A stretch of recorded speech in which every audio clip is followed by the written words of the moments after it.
Hey there. Tonight's story isn't about the mighty gods or the famous heroes. It's about the ones who live beneath their shadows, the mortals. The ones who prayed for mercy, dodged divine tempers, and tried to survive in a world where falling in love or planting the wrong crop could earn you a lifetime of suffering, or a transformation into a shrub. If this kind of storytelling helps you relax, feel free to like the video and subscribe, but only if it genuinely brings you peace. And let me know in the comments where you're listening from and what time it is. There's something quietly magical about drifting off together, even across time zones. So, close your eyes, let your breathing slow, and let's begin with why it really truly sucked to be a mortal in Greek mythology. Let us begin not with thunder or prophecy, but with a girl and her loom. She was called Arachne, a mortal with hands so deft they moved like wind through wool. Her tapestries shimmered with colour and precision, scenes so finely woven they seemed to breathe. People said she must have learned from Athena herself, which was the sort of praise one should never utter too loudly in ancient Greece. Arachne didn't deny it. In fact, she laughed. She said she was better. And that, you see, was a mistake. For the gods of Olympus were not distant, noble deities. They were near, always near. And they didn't particularly like being compared to mortals, let alone outdone by them. So Athena came down from the heavens, her pride pricked like a burr under the skin, and challenged the girl to a contest. 2 looms, 2 minds, 1 divine, 1 human. And Arachne's tapestry? It was exquisite, a panorama of the gods' misdeeds. Zeus seducing women in a dozen disguises, Poseidon ravishing Medusa in Athena's temple, Apollo chasing nymphs who wanted nothing to do with him. The thread glittered with uncomfortable truth. Athena's work, by contrast, was flawless and stern, a depiction of piety and punishment. But when she saw Arachne's piece, she flew into a rage, not because it was wrong, but because it wasn't. She tore it apart and struck the girl down. Then, in that strangely poetic cruelty the gods so loved, transformed her into a spider. And so Arachne still weaves, but without fingers, without pride, without a voice. A cautionary tale, and one that sets the tone. Because in Greek mythology, if a god notices you, it rarely ends well. The Olympians, you see, were not above meddling. They did not dwell on high with benevolent detachment. Number. They peered down, eyes sharp as hawks, looking for beauty, arrogance, wit, or defiance. Anything that might amuse or annoy them. Humans were their toys, their distractions, their cautionary examples. Take Semele, a mortal woman beloved of Zeus. He whispered sweet nothings into her ear and promised her anything she wished. And in a moment of fatal honesty, she asked to see him as he truly was, in all his divine radiance. Zeus warned her. He begged her to reconsider, but an oath was an oath, and when he revealed his true form, the brightness alone consumed her, burned to ash. Their unborn child, Dionysus, was saved only because Zeus sewed him into his own thigh, like a strange botanical graft. He was born later, with a head full of vines and madness. Another mortal, Io, suffered a different fate. She caught Zeus's eye, an unfortunate habit of many young women in mythology. To conceal her from Hera, Zeus turned her into a cow. A lovely cow, to be fair, but still. Hera, never one to be fooled for long, demanded the cow as a gift and assigned Argus, a giant with 100 eyes, to guard her. And so Io wandered, watched always, pursued by a gadfly, Hera sent to torment her. She crossed continents, became a legend. Eventually she was restored to human form, but not before learning that divine attention was a form of punishment in itself. Even mortals who never sought glory often found themselves dragged into the gods' schemes. Cassandra was one such soul. She was given the gift of prophecy by Apollo in exchange for her love. But when she changed her mind, as people do, Apollo did not take rejection well. He cursed her. She would still speak true prophecies, but no one would ever believe her. She saw the fall of Troy. She saw her own death. She saw fire and ruin, and no one listened, not once. The Greeks had a word for this kind of tragic arrogance: hubris. It wasn't just pride, it was overstepping. Crossing invisible lines drawn by gods who did not like their creations to become too clever, too bold, or too beautiful. Mortals who rose too high were always brought low. Not always with death, but sometimes with something worse. Take Niobe, Queen of Thebes. She had many children, 12 in some stories, 14 in others, and she made the mistake of bragging that she was more deserving of worship than Leto, who had only 2. Unfortunately for Niobe, Leto's 2 children were Artemis and Apollo. They descended like arrows from the sky. One by one, Niobe's children fell. She wept and screamed and begged. In the end, the gods turned her to stone, a weeping rock carved by grief. And somewhere in Anatolia, the stone still stands. Mortals could rarely win, and when they did, it often came with strings attached, like poor Phaethon, who demanded proof that the sun god Helios was his father. Helios, bound by paternal pride and perhaps a touch of guilt, allowed him to drive the chariot of the sun for a day. A teenage boy, at the reins of a flaming, sky-burning, day-dragging chariot. It did not go well. He lost control. The sun veered too close to the earth. Fields scorched, rivers boiled, the world began to unravel. Zeus, ever the cosmic janitor, hurled a lightning bolt and ended it. Phaethon fell like a star and crashed into the river Eridanus. Mortals grieved, the gods moved on. Even the great wars of mortals were often started by divine pettiness. The Trojan War, for instance, did not begin with ships or sieges. It began with a golden apple. Eris, goddess of discord, wasn't invited to a divine wedding. So she did what any resentful guest might.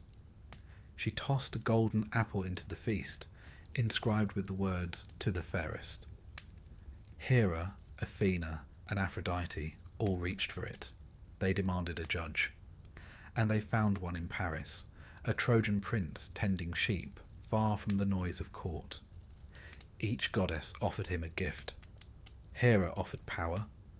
Athena offered wisdom and victory in battle. Aphrodite offered the love of the most beautiful woman in the world. He chose beauty. He chose Aphrodite. And that woman, Helen, was already married to a Spartan king. When Paris took her to Troy, the world ignited. 1,000 ships launched. Heroes died, cities burned. All because of one mortal asked to judge a divine beauty pageant. It should be said, no good ever came of mortals trying to decide which god was better.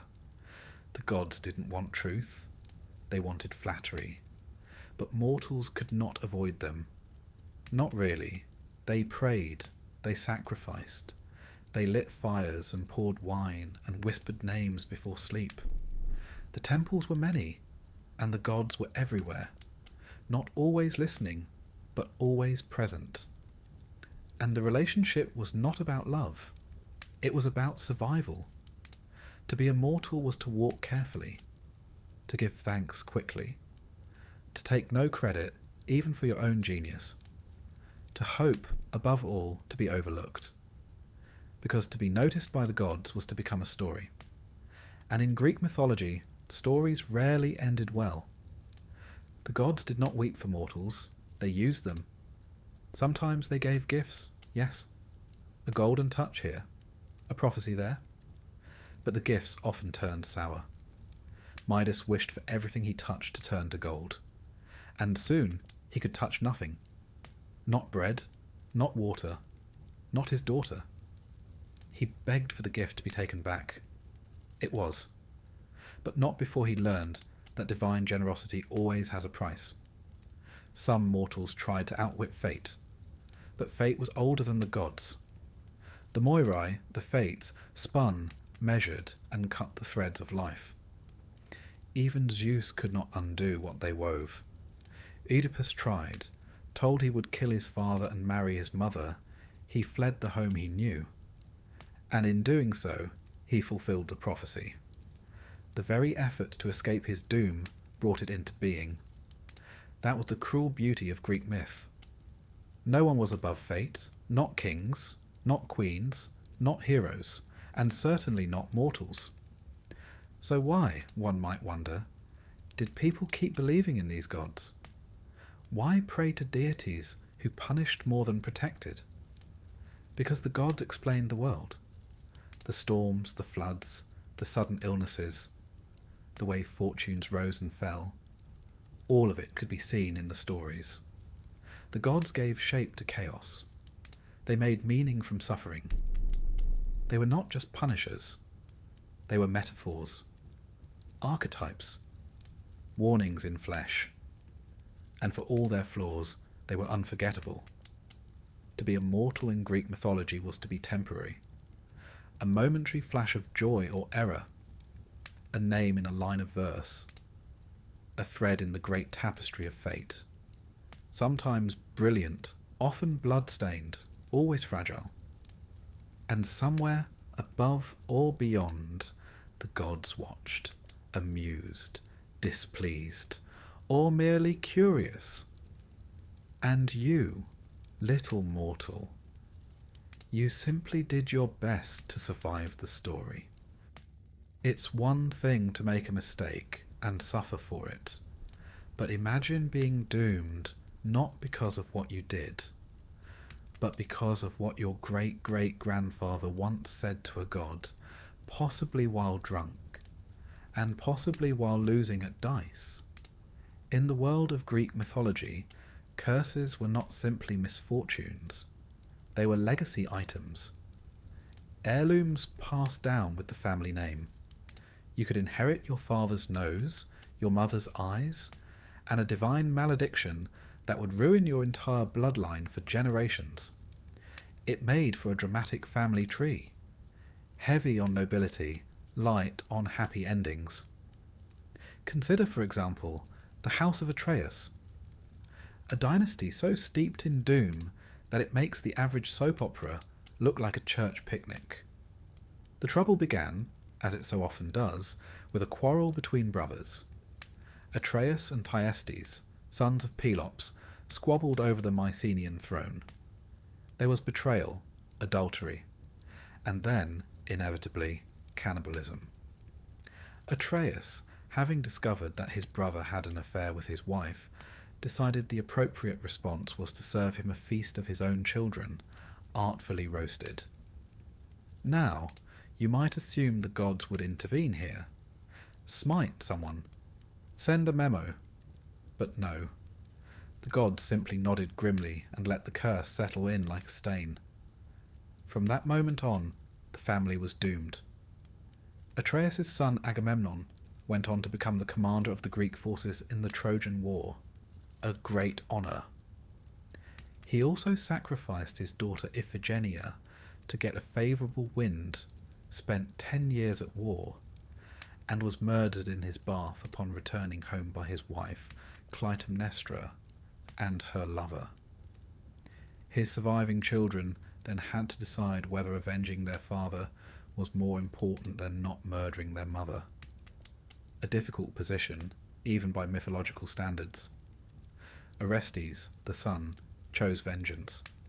He killed Clytemnestra, and was promptly hounded across the land by the Furies, ancient goddesses of vengeance, with snakes for hair and a passion for justice that did not forgive matricide. Only with divine intervention and a trial at the Areopagus in Athens was Orestes finally acquitted. But even then, the stain lingered. The house of Atreus was the cautionary tale of cautionary tales.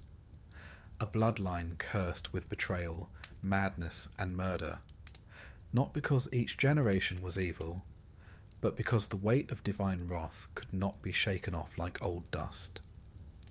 And it wasn't just royal families who suffered this fate. Take Oedipus, poor, unfortunate Oedipus, born to Laius and Jocasta, king and queen of Thebes. Laius, like many mythical men, made a mistake. He abducted a young man, violating hospitality and sacred law. The gods frowned upon this, and a curse was laid. The prophecy came, their child would kill his father and marry his mother. Naturally, they did what any responsible parents might do. They tried to have the baby killed. But the servant they tasked with the job couldn't quite bring himself to do it. He left the child to die on a hillside instead. A shepherd found him. The boy was raised in Corinth, unaware of his origins. Years later, Oedipus, now a young man, heard a whisper of prophecy himself, that he would kill his father and marry his mother. Horrified, he fled Corinth, trying to outrun destiny. But you can't outpace the fates. He met Laius on the road. There was an argument, as ancient fathers and sons are wont to have. A fight broke out. One man died. Later, Oedipus married Jocasta, queen of Thebes, and had children. The truth came slowly, horribly. Jocasta hanged herself. Oedipus blinded himself. And their children, Antigone and her siblings, would inherit not just a ruined throne, but a family history thick with sorrow. Greek tragedy, you see, doesn't bother with happy endings. It begins with the seed of ruin and watches it grow. This idea that a family line could be cursed wasn't just poetic fiction. The Greeks believed in something called miasma, a kind of spiritual pollution. It could be inherited.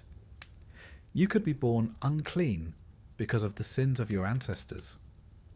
Blood cries out for more blood, and until the cycle is broken, through sacrifice, exile, or divine mercy, it continues. We might see it as metaphor today. Generational trauma, the sins of the father. But for the Greeks, it was very literal. A spiritual rot that clung to a name, not unlike mildew on stone. You could change your clothes, your city, even your gods, but the curse remained. And so we find mortals who live in fear, not of what they might do, but what they are, who they are. Perseus, hero and slayer of Medusa, was himself born of questionable circumstance. His mother, Danae, was locked in a bronze chamber by her father, who had heard a prophecy that her child would kill him. Zeus, never one to let bronze get in the way of romance, visited her in the form of golden rain, one of the stranger seduction tactics in myth. Danae conceived. Perseus was born.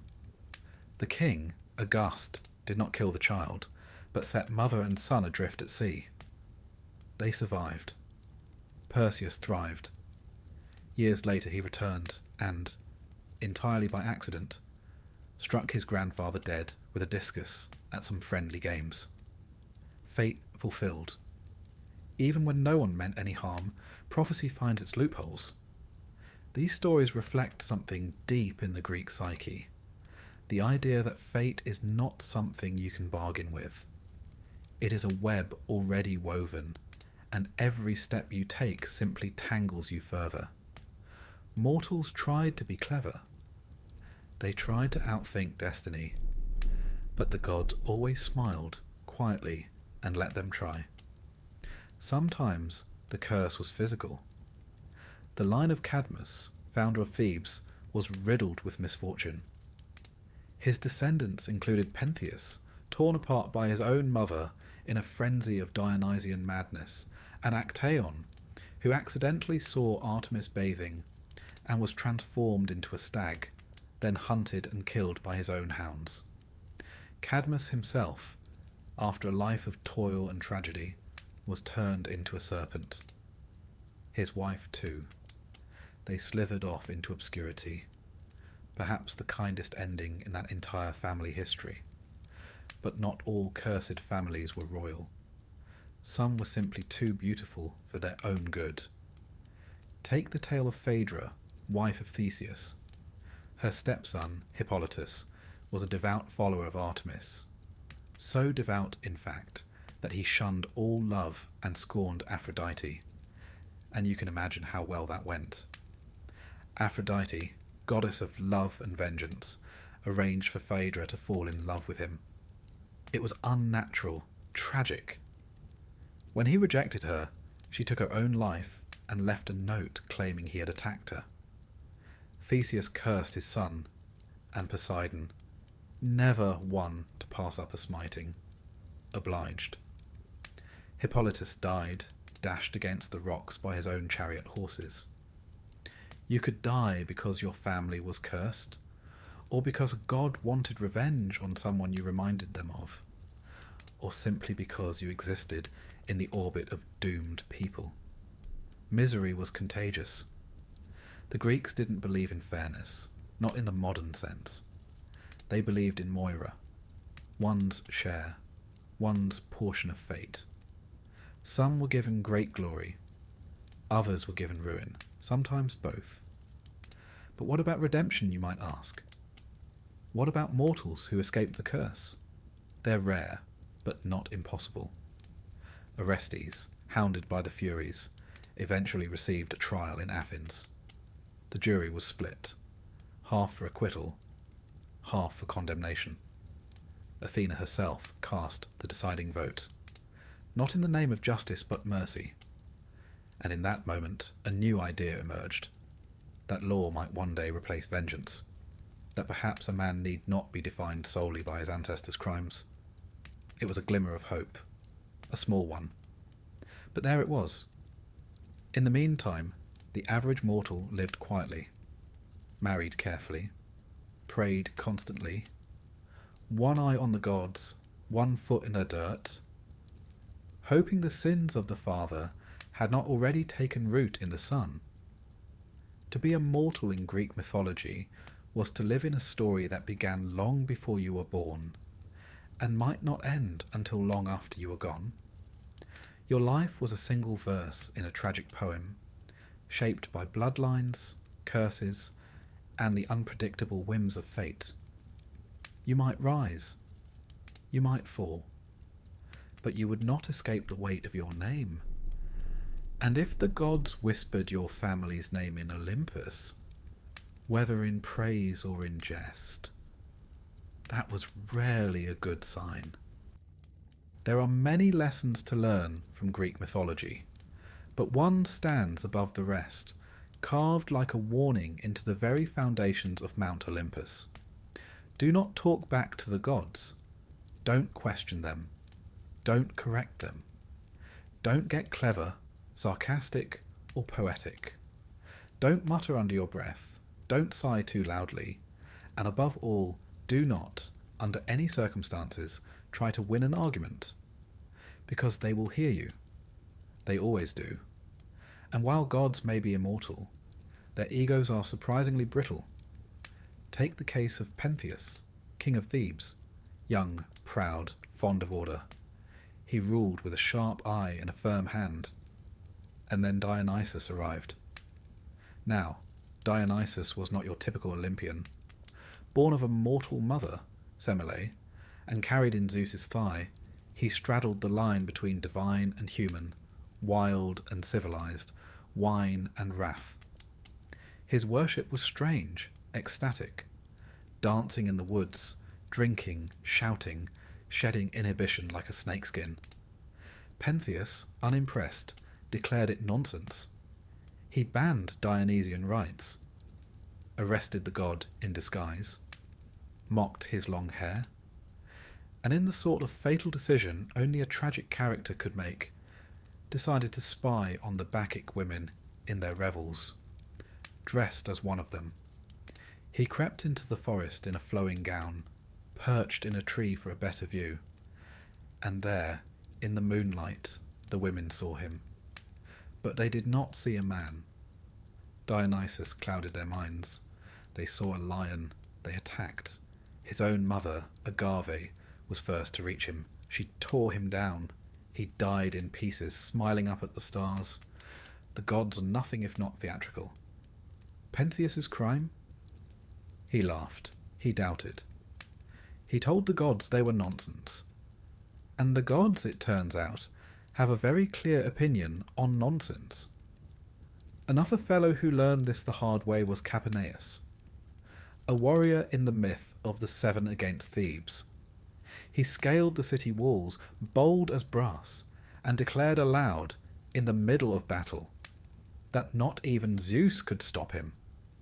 Zeus did stop him, with a lightning bolt, instant death, crisped mid-sentence. There's a curious silence that follows stories like these, a kind of collective holding of breath, because the moral is never subtle.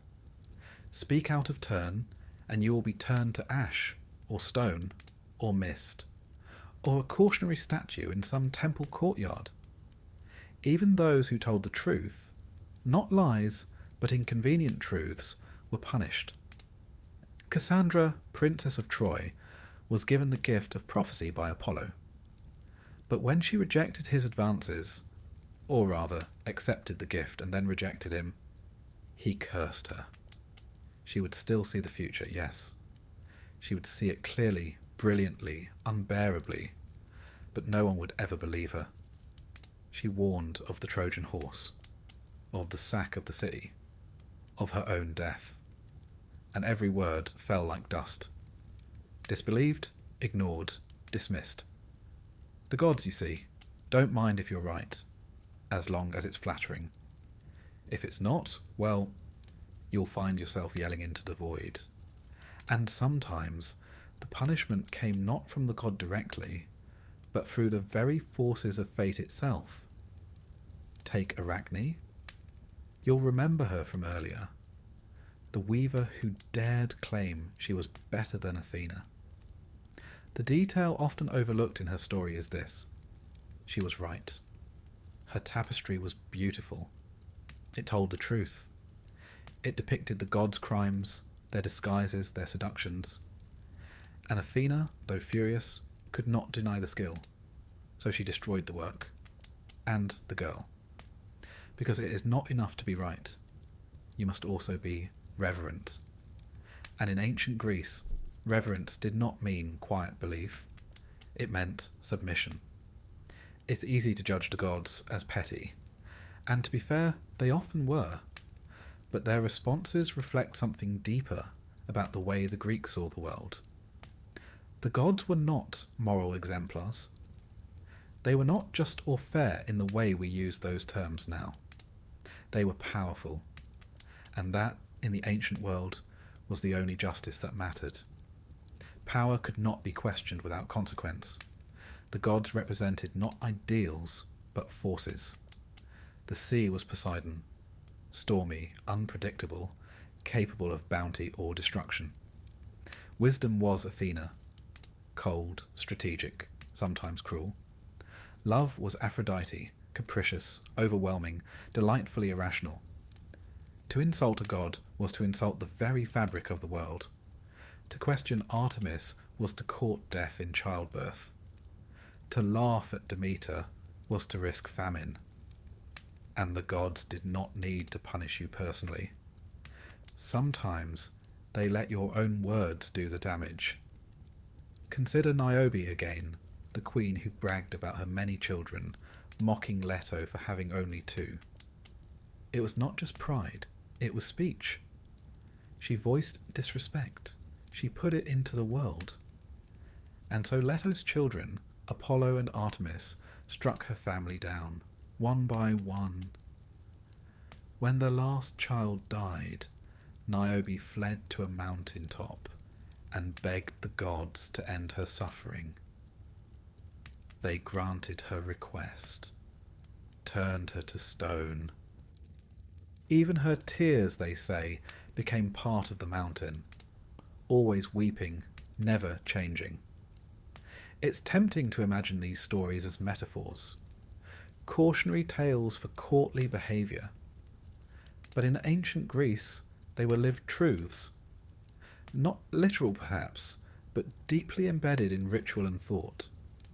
People didn't just fear the gods, they feared saying the wrong thing near a shrine, making a joke during a sacrifice, yawning too loudly during a festival. Speech was power, and power could summon attention. And attention, divine attention, was rarely a blessing. The Greek term for this was asebeia, impiety. It didn't mean heresy in the modern sense. It meant acting improperly toward the divine, speaking out of turn, behaving without the right reverence. Socrates, the philosopher, was executed not for atheism, but for asebeia, corrupting the youth, introducing new gods, and failing to honour the old ones. The gods did not require you to love them, but they demanded respect. The curious thing is, the gods themselves rarely held to the same standard. Zeus was a serial adulterer. Hera was vengeful beyond reason. Poseidon flooded cities in fits of pique. Apollo flayed a man alive for losing a music contest. And yet, to question their actions was to invite ruin. It was a divine paradox. You were expected to worship beings whose flaws were legendary. And you had to do it with sincerity. And so, the average mortal developed a very pragmatic relationship with religion. You honoured the gods because it was safer that way. You made offerings. You said your prayers. You did not boast. You did not challenge. And if the gods smiled on you, wonderful. And if they didn't, you assumed you'd offended them somehow and tried harder. There's a quiet desperation in that, a sort of cosmic appeasement, a reminder that in a world ruled by immortals with bad tempers, the only real power mortals had was silence. Which brings us to another kind of punishment, not dramatic, not fiery, not sudden, but slow, oblivion. The Greeks believed in kleos, glory the kind that lives on in stories. But if you defied the gods in some quiet, unseen way, you might not be struck down. You might simply be forgotten. No songs, no statues, no name carved into stone. To be remembered was its own kind of immortality. To be erased was the cruelest fate of all. That, perhaps, is why so many Greek mortals died dramatically. They weren't just unlucky, they were memorable. To live quietly was safe, but it meant no glory, no legacy. And so mortals danced along a razor's edge, seeking renown but fearing offence, wanting to be known but not cursed, wanting most of all to speak their truth without being struck by lightning.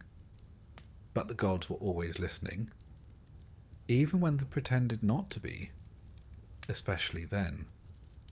And so, dear listener, if you ever find yourself wandering the paths of ancient Greece, under a fig tree or beside a bubbling spring, and you feel tempted to complain aloud about your lot in life, perhaps wait until you're well out of earshot, because one of them might be listening, and one of them might be bored, and mortals who talk back tend not to talk long. You're walking along a dusty road. There's a cool breeze, the scent of thyme and olive in the air, and the sound of distant goats. All is calm. All is ordinary. And then, suddenly, a creature the size of a house steps out from behind a rock and decides you look like lunch. Welcome to a fairly typical Tuesday in ancient Greek mythology. For mortals, the world was never just fields and sky. It was also lairs. Caves, cliffs, forests thick with teeth and scales. You never quite knew what might be lurking behind the next olive tree. A shepherd, a satyr, or a three-headed dog. The Greeks were particularly fond of monsters. Not in the way modern stories might treat them.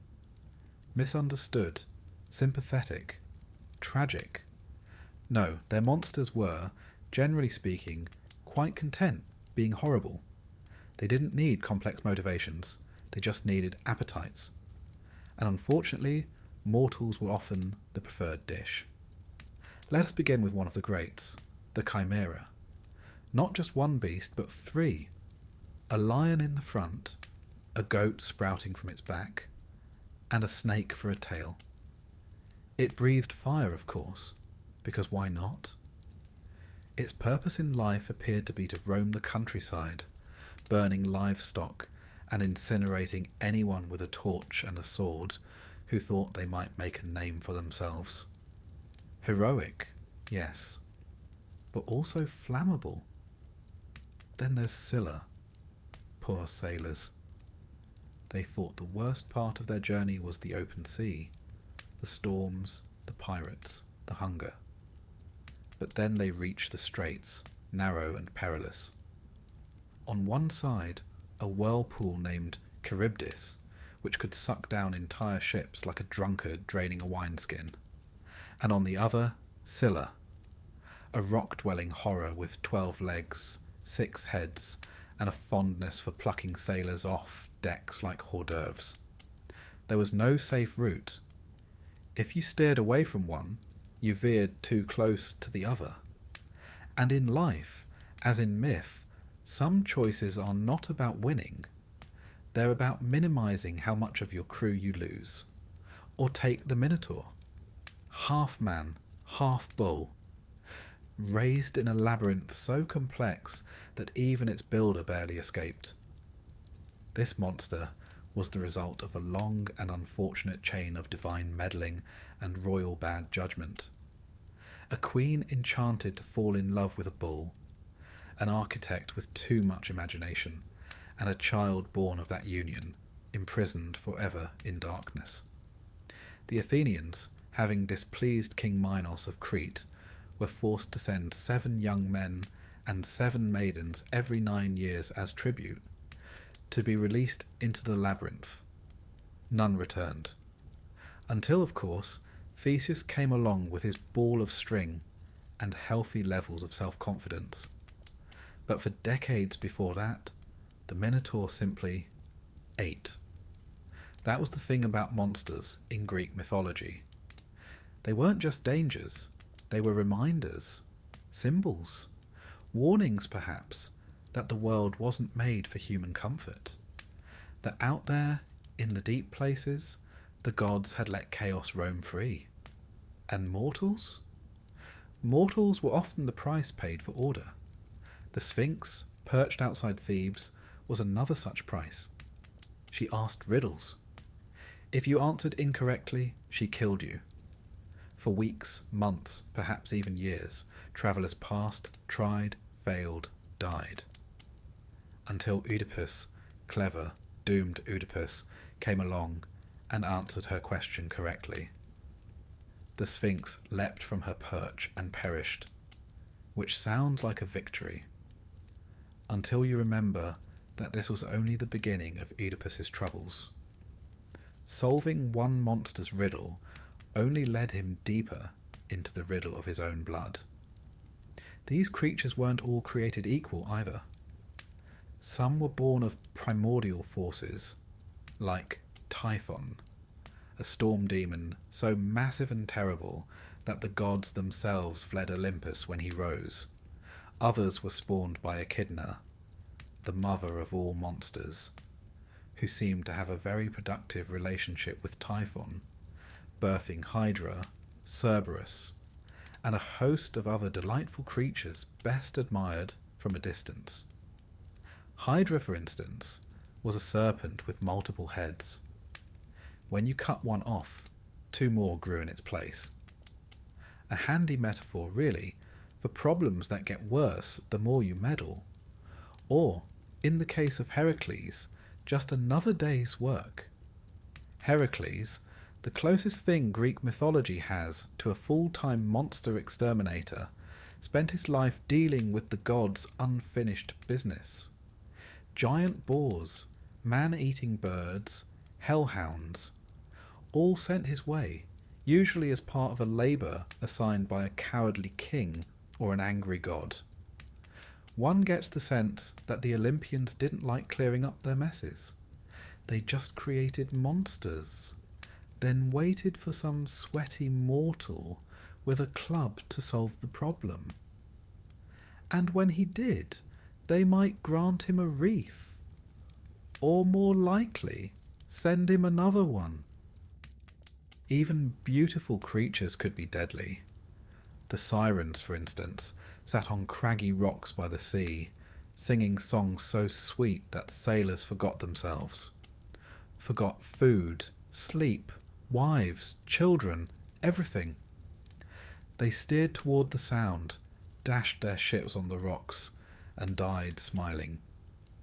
Odysseus, clever man that he was, stuffed his crew's ears with wax and tied himself to the mast, just to hear their song without being lured. A rare case of a man encountering a monster and surviving with his life and ego intact. More often, mortals stumbled upon danger with no warning. A flash of feathers, a shadow in the sky, a hiss from a cave. The ancient Greek countryside in myth was riddled with hazards, not just beasts, but divine punishments given form. And yet, despite all this, monsters were necessary. They gave heroes something to fight. They shaped stories into arcs, from fear to confrontation to sometimes triumph. But for the ordinary mortal, the non-hero, the farmer or fisher or child caught in the crossfire, they were simply a reminder that the world was not safe. Imagine living in a time when no explanation existed for earthquakes or droughts, where disease had no clear cause, where lightning struck without warning. The world must have seemed full of unseen forces, and so the Greeks filled that uncertainty with teeth and wings and claws. But monsters were not just symbols of nature. They were also warnings about behaviour. Take Medusa.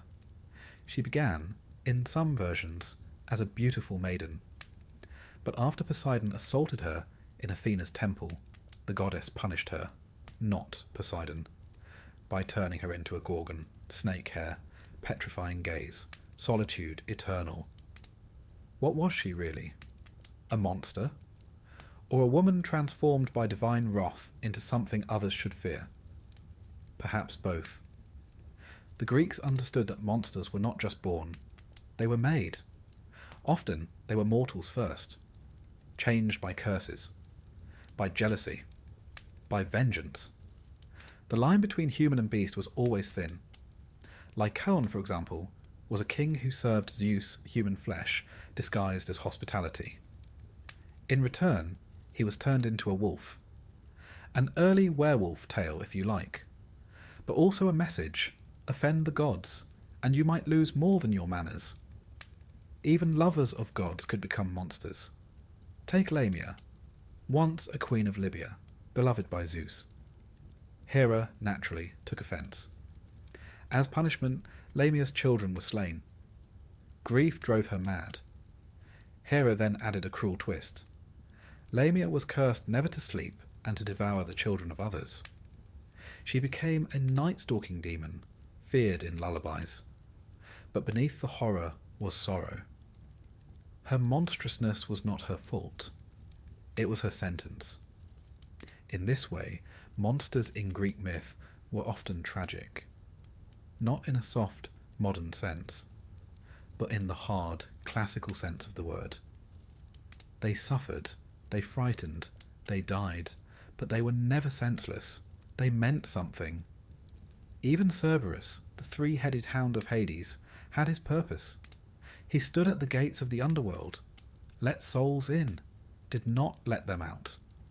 A monster, yes, but also a guardian, a cosmic border collie of sorts. And so mortals lived with monsters not just in story, but in worldview. They were the teeth in the darkness, the consequences of divine will, or human folly, or simply the old world not yet tamed. No mortal could kill them all. No city could be safe forever. But they endured. They built temples to gods who might keep monsters away. They passed down tales, how to defeat them, how to avoid them, how to live with knowledge that they might always be nearby. For some, monsters were an invitation, a chance to rise, to become a hero, to carve their name in the annals of myth.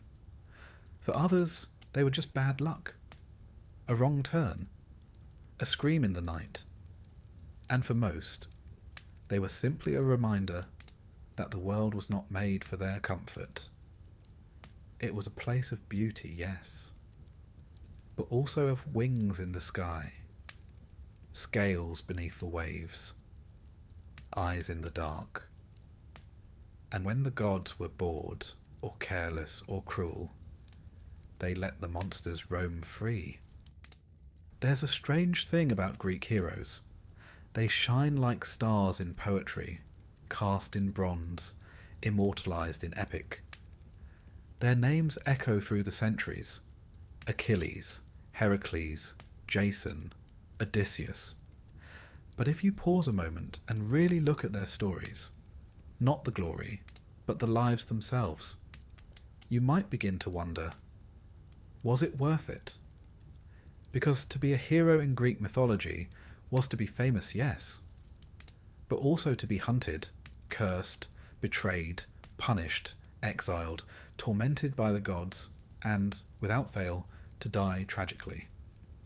You were heroic, but you were disposable. Let's begin with the most obvious case, Achilles, the poster boy of Greek heroism. Stronger than all, faster than most, and blessed or cursed with a choice. Live a long, quiet life in obscurity, or die young and gain eternal glory.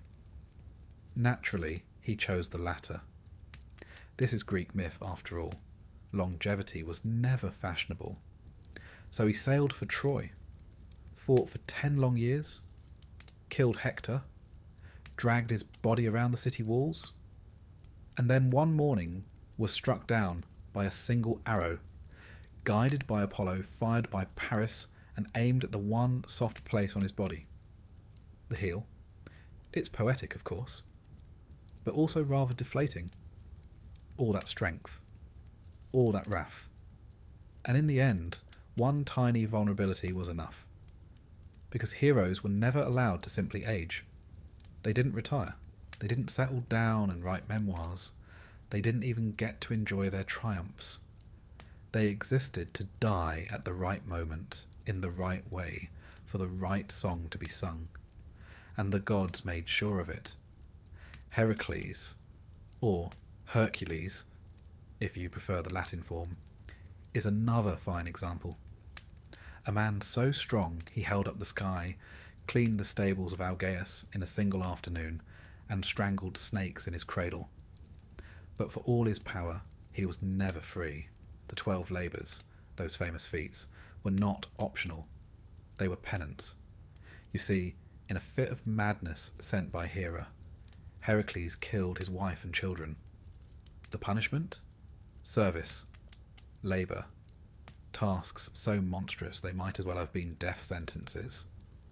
And even after completing them, he didn't get peace. His life ended in agony, poisoned by a tunic soaked in centaur blood. A gift from his second wife, who had been tricked into thinking it would ensure his fidelity.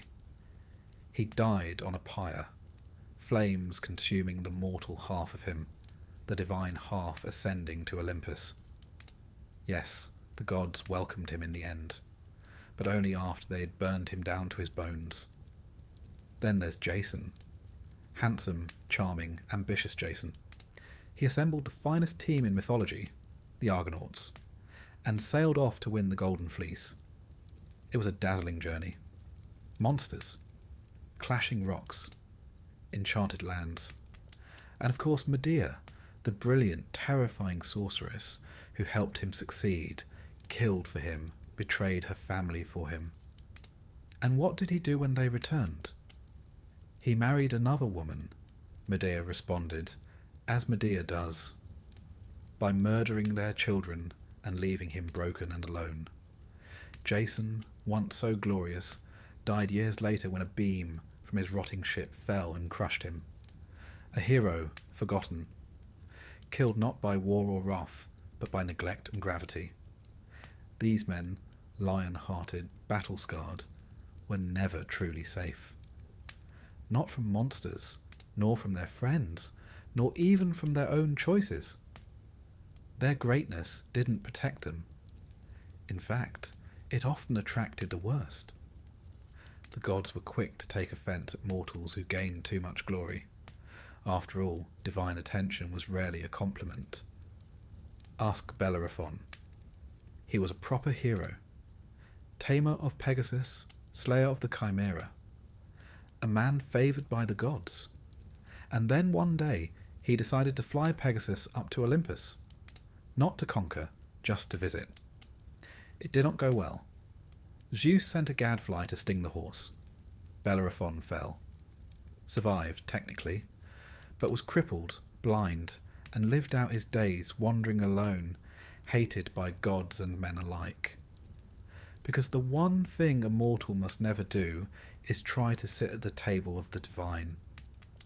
That's not to say heroism wasn't admired. The Greeks celebrated it in song and sculpture. But there was always a sense of danger about it. A sense that to rise too high was to invite the fall. And nowhere is that clearer than in the story of Ajax. A giant among men. A warrior of unmatched strength and courage. After Achilles' death, his armour was to be awarded to the next greatest Greek. Ajax expected it. Odysseus received it. Humiliated, maddened, Ajax plotted revenge. But Athena clouded his mind. He slaughtered livestock, thinking they were his comrades. When he came to his senses, grief-stricken and dishonoured, he fell on his own sword. No enemy defeated him. Only shame. It's important to understand how the Greeks viewed glory, kleos, as they called it. It was not just fame, it was the legacy of your deeds. What would be remembered after you were gone? What poets would sing? What statues would show? And because the afterlife was, frankly, rather dismal, grey fields, wandering shades, no wine to speak of, kleos was the only immortality that mattered. To be forgotten was worse than death. And so heroes chased danger, risked everything. They weren't reckless because they were foolish. They were desperate for meaning, for memory, for a life that would echo. And yet, there's a quiet sadness to it all. Odysseus, for instance, won the war at Troy through cunning. The Trojan horse was his idea, and after the war, he spent 10 years trying to get home, battling storms, monsters, temptations, all because he had once boasted that his triumphs were his own, and Poseidon took that very personally. Even when he reached Ithaca at last, his troubles weren't over. He had to slaughter a house full of suitors, rebuild trust with his wife, reassert his kingship. It was never over. Not really. Because in Greek myth, the hero never gets to rest. And when they do, it often means they're dead. Even the great Perseus, who slew Medusa and rescued Andromeda, ends not in triumph, but in obscurity. His victories made him famous, yes, but he fades from the story. settles down, vanishes from the epic stage. Glory, it seems, has an expiration date. The women of mythology, too, had their share of heroic suffering. Though less often sung by bards, their stories are no less seared by pain. Atalanta, for example, swiftest of runners, deadliest of hunters. She swore never to marry unless beaten in a foot race. Many tried, all failed. Until one man, Hippomenes, used golden apples from Aphrodite to distract her. He won, they married, and then caught in a moment of passion, they made love in a sacred temple. The gods, of course, were not amused. They were turned into lions, forever circling, never resting. So many Greek heroes ended up transformed, not exalted but altered, humbled, made into animals or stars or flowers, their stories twisted by divine hands into reminders for the rest of us. Be brave, yes, but not too brave. Be famous, yes, but not too proud. Live brightly, but do not outshine the gods. Even those who served the gods directly could not count on safety. Asclepius, son of Apollo, became so skilled in healing that he learned to raise the dead. A noble calling, perhaps, but one that annoyed Hades. Death was, after all, part of the cosmic order. So Zeus killed him with a thunderbolt. Apollo retaliated by killing the Cyclopes who made the bolt. In turn, Zeus banished Apollo to serve as a mortal shepherd, a cascade of punishment. Even the divine could be demoted, the heroic undone. And yet, despite all this, the danger, the madness, the inevitable fall, mortals still aspired to be heroes. They volunteered for quests, they prayed for signs, they followed omens into forests full of fangs and fire, because obscurity was worse, cowardice unthinkable, a quiet life almost shameful. The Greeks didn't want safe stories. They wanted ones worth telling. And so, over and over, mortals gave themselves to the gods and the monsters and the wars and the wounds. Not for peace, but for song. The bards remembered them. We remember them. They were chewed up by myth, yes, but they were not forgotten. They were heroic, and they were disposable. But perhaps, just perhaps, they knew that going in. Love, they say, makes the world go round. But in Greek mythology, it more often sends it spinning wildly off course than straight into a ditch. Because in the world of gods and mortals, love wasn't the soft, rose-petalled notion we like to imagine today. It was far more treacherous, a force of nature, or worse, a divine weapon. It could bless, yes, but more often it ruined. And for mortals, falling in love, or worse, being loved by a god, was one of the most dangerous things that could possibly happen. Let's begin with a cautionary tale, one of the most beautiful, Pygmalion, a sculptor from Cyprus, gifted and solitary. He carved a statue of a woman, not just beautiful, but perfect. So perfect, in fact, that he fell in love with her, whispered to her, brought her gifts, dressed her in fine robes. A little odd, perhaps, but harmless enough. Then he went to the temple of Aphrodite and asked gently, reverently, for a bride like the statue. The goddess, amused or perhaps flattered, answered. The statue came to life. A happy ending, one might think. But look closer. Pygmalion didn't fall in love with a woman. He created one. She had no past, no family, no memories. She existed only to please him. The Greeks didn't bother to give her a name until Roman poets did centuries later. Love, in this case, was not a relationship. It was possession, dressed in poetry. But far more often, love in myth wasn't about creation. It was about punishment. Take Narcissus. a young man so stunning that people fell in love with him on sight. But he showed no interest, no affection, no kindness. One rejected soul prayed to the gods for vengeance, and they delivered it. Narcissus came to a still pool, saw his own reflection, fell in love. Unable to touch the image, unable to look away, he withered, died, and where he fell a flower grew, delicate, pale, always bowing toward the water.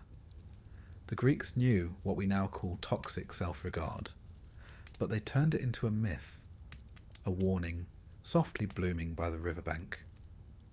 Then there's poor Echo, a nymph who talked too much. By some accounts, she used to distract Hera, while Zeus conducted his usual affairs. When Hera discovered the trick, she cursed Echo so she could only repeat what others said. She met Narcissus, loved him silently, helplessly, repeated his words back to him like a plea, and when he spurned her, she faded, only her voice remained. Love, in Greek mythology, was not a gentle bond between equals. It was more often a trap. Consider Orpheus and Eurydice, a poet, a lyre player, a man whose music could charm birds from trees and tears from stone. When Eurydice died, bitten by a serpent on their wedding day, Orpheus did what no mortal had dared. He went to the underworld to fetch her back. He played, he pleaded, and for once the gods listened. They let her go, on one condition: he must not look back at her until they reached the upper world. He agreed, walked ahead, listened to her footsteps behind, but doubt crept in. What if she wasn't there? What if they'd tricked him? He turned, and in that instant Eurydice was gone again, this time forever. He lived on, played on, until in one version he was torn apart by Maenads, wild women of Dionysus, because he would no longer love anyone but his lost bride. Even when the love was mutual, the story rarely ended well. Take Phaedra and Hippolytus. He was handsome, chaste, devoted to Artemis, the goddess of the hunt and of purity. His stepmother, Phaedra, was cursed by Aphrodite to fall in love with him, an impossible, shameful desire. She fought it, hid it, but eventually confessed. And when he rejected her, she took her own life, leaving a note claiming he had assaulted her. Theseus, his father, cursed him. Poseidon sent a sea monster. Hippolytus died, dragged by his chariot horses along the rocks. Aphrodite and Artemis, the goddesses who stood behind the drama, ended the tale by mourning their respective champions. Love, once again, proved fatal. And of course, there's the story of Paris and Helen. He was a Trojan prince. She, the most beautiful woman in the world, and very much married. Paris awarded a golden apple to Aphrodite in a divine beauty contest, and she gave him Helen in return. It was not a gentle elopement. It was an abduction, or perhaps a seduction, depending on which version you read.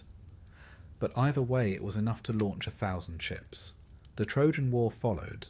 10 years of slaughter, cities burned, heroes died. All for one woman and one ill-advised divine bribe. To love in myth was to gamble. To be loved, even more so, especially if the lover was a god. Zeus, of course, was the most infamous. He appeared to mortals as a bull, a swan, a shower of gold, an eagle, a cloud. Romantic, perhaps, if you ignore the implications. His lovers suffered. Semele was incinerated. Io was turned into a cow. Leda bore children who hatched from eggs. Europa was carried across the sea. Danae conceived Perseus in a locked chamber. And Callisto, after being seduced or assaulted, depending on the version, was turned into a bear. Her son nearly killed her. The gods finally placed them in the stars, Ursa Major and Minor. A consolation prize, if ever there was one. Aphrodite herself was no gentler. When she fell in love with the mortal Anchises, she warned him not to tell anyone. He did, bragged about it, and was struck by lightning, or made lame, or blinded. The myths vary, but the moral does not. Even being loved by a goddess could ruin you. There's a strange logic to all of this. Love, in the Greek imagination, wasn't controllable. It wasn't rational. It was divine madness. Eros. Not the soft affection of Odin romance, but a kind of possession. When you were in love, you were no longer yourself. And that, in a society that prized moderation, dignity, and restraint, was deeply unsettling. The god Eros, or Cupid, as the Romans later called him, was not a cherub. He was a force, a spark of chaos. To be struck by his arrows was to lose your will, your reason, your control. And mortals, bound as they were by duty and fate, could not afford to lose control. Even in history, this theme persisted. The Greeks saw love as something that could be both civilizing and destructive. Marriage was a social contract, important, yes, sacred even, but passion, eros, was something else. Dangerous, powerful, not to be trusted. In their dramas, love leads to downfall. In their temples, it's a force to be worshipped carefully. And in their myths, it is almost always tragic.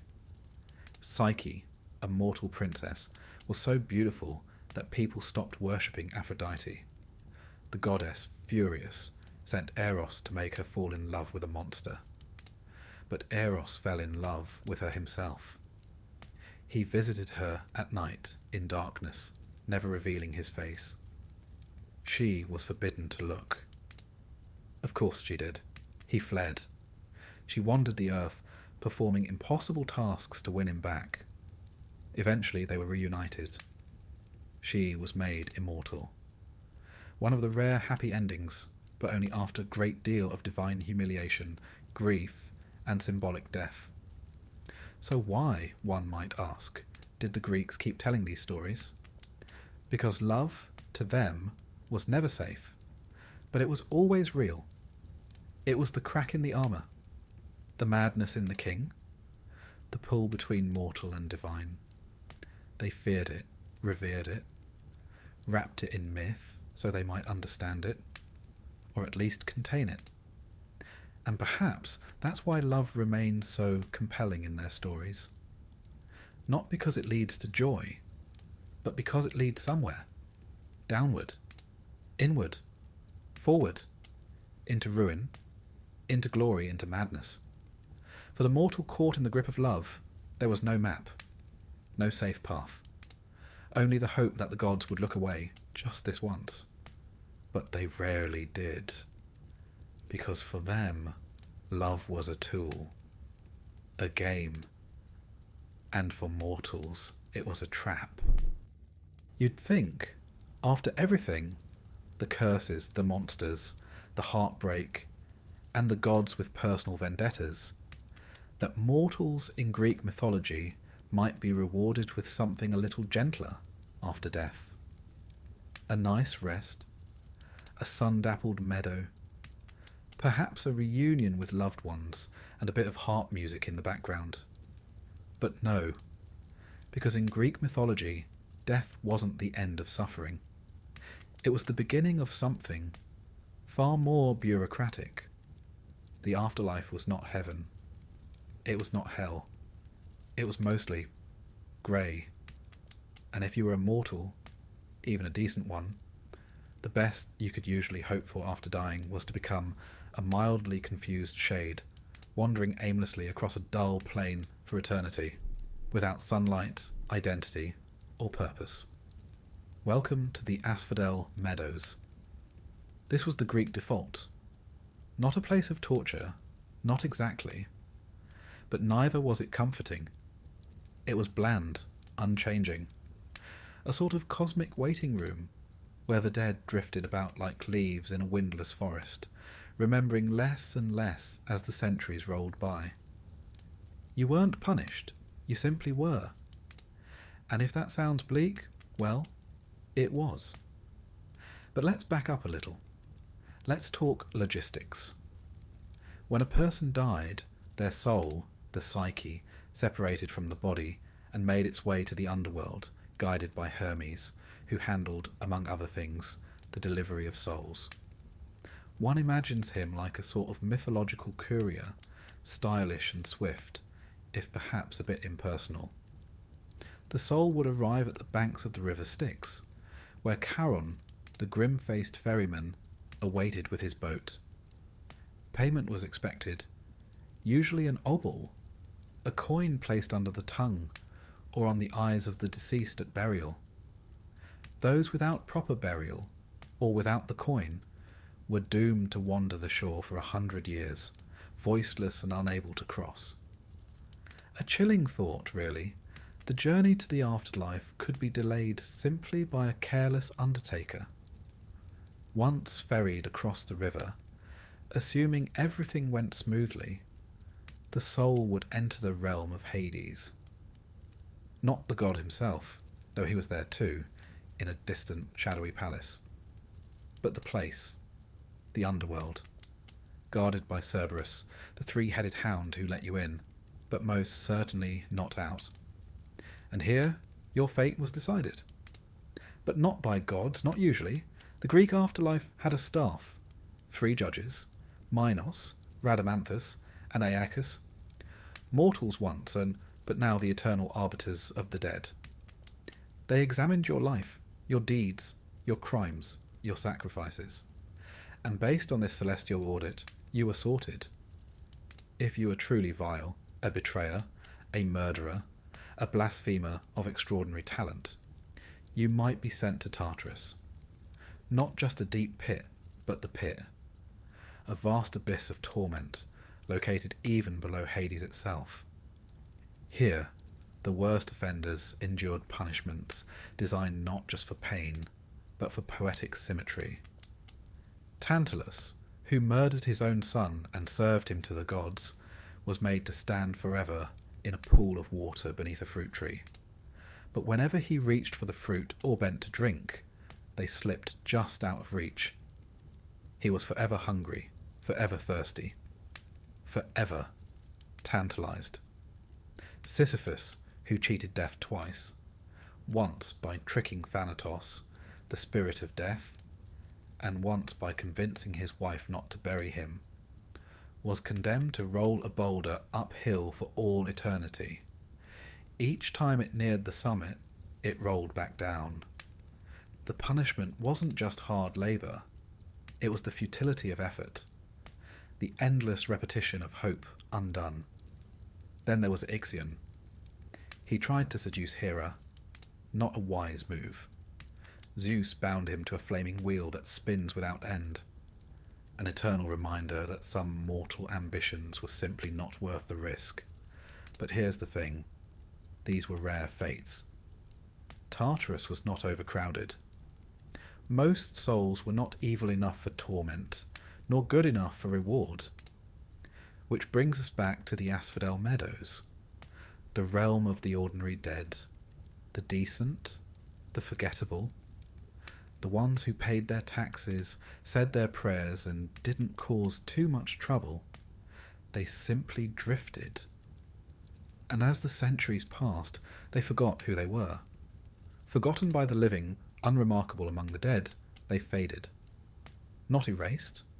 The Greeks didn't believe in annihilation, but reduced, diminished, present, but without sharpness. It wasn't punishment. It was entropy. But not all souls ended there. A fortunate few, heroes, the exceptionally just, or those favoured by the gods, were granted entry into the Elysian fields. Now this, finally, was something approaching reward, a land of endless spring, gentle breezes, music, feasts, athletic contests, if you fancied a bit of running after death, the elite of the afterlife. Achilles was there, though, in Homer's telling, he wasn't exactly thrilled about it.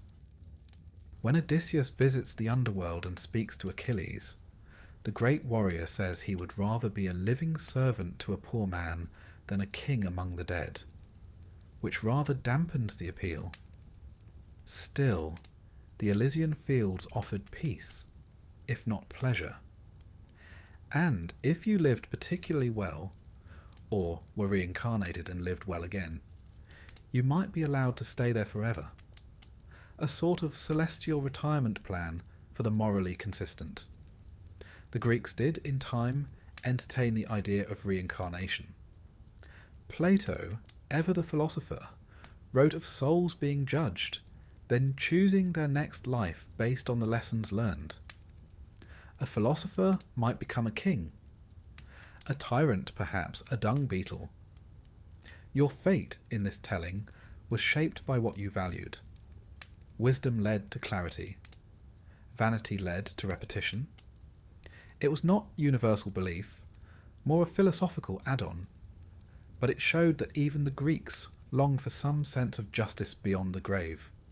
Still, for most, the underworld remained what it always had been, a place of silence. There was no divine light, no reward for faith. The gods of Olympus lived forever, but mortals, even beloved mortals, sank into shadow. Even the heroes who visited the underworld, Odysseus, Aeneas, Orpheus, came away changed, haunted. It was not a place you left without consequence. And mortals who tried to cheat death? Well, they rarely succeeded. Orpheus, as we've seen, looked back too soon. Persephone, stolen by Hades, ate 6 seeds of a pomegranate and was bound to return each year. Even Heracles, who went to fetch Cerberus as one of his labours, barely escaped unscathed. Death, in Greek thought, was not evil. It was inevitable, unavoidable. It did not judge or weep or rage. It simply came. Thanatos, the spirit of death, was not cruel. He was quiet, pale, winged. He did not chase, he arrived. And when he did, your story ended. Or rather, it continued. Just without plot. The funeral rituals reflected this view. The Greeks took burial seriously. It wasn't about grief alone. It was necessity. To be unburied was to be trapped, restless, cut off. Even enemies were sometimes buried by their foes, simply to ensure their souls wouldn't linger. And libations, offerings poured into the earth, were common. Wine, milk, honey, olive oil. Not because the dead could drink them, but because it kept the bond intact.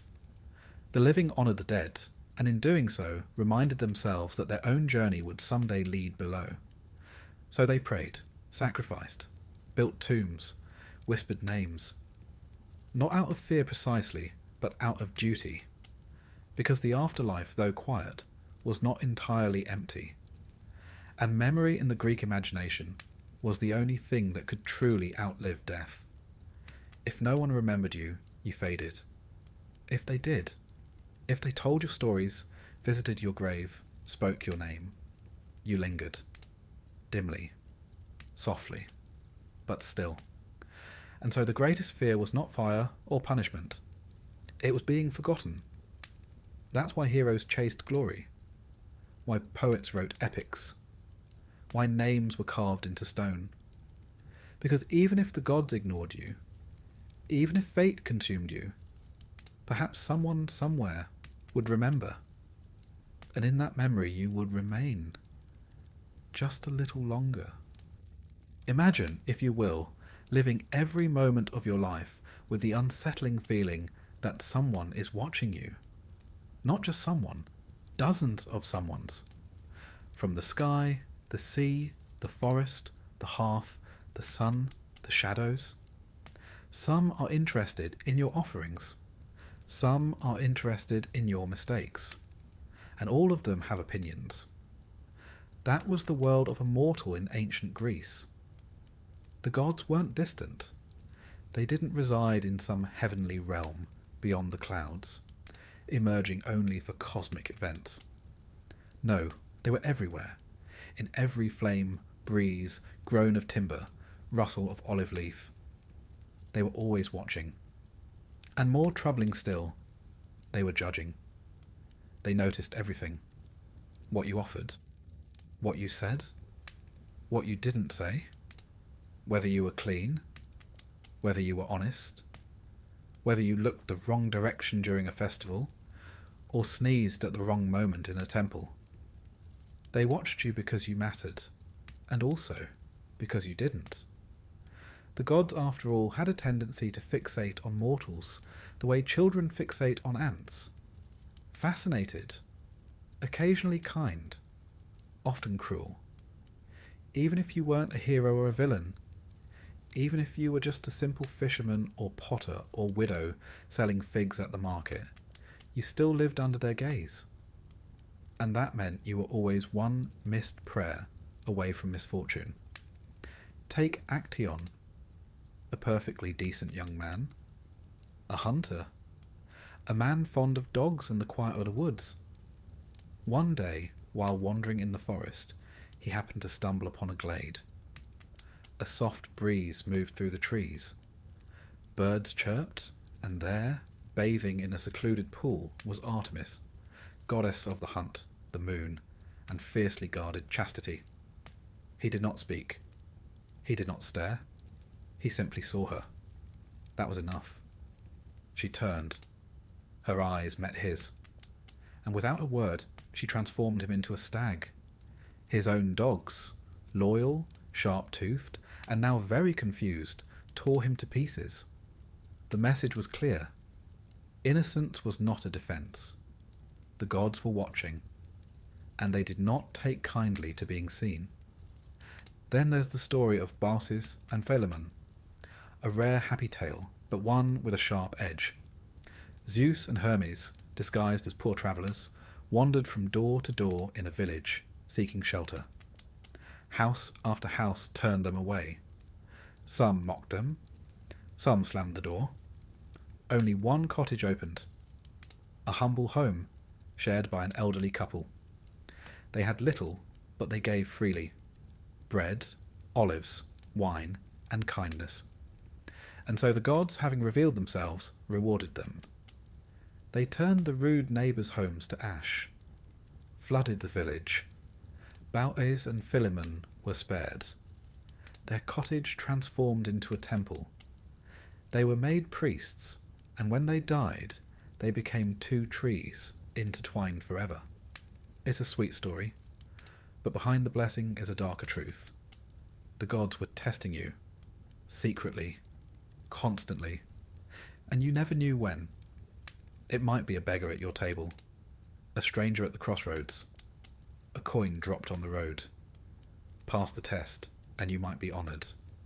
Fail, and you might be turned into a tree, or a statue, or dust.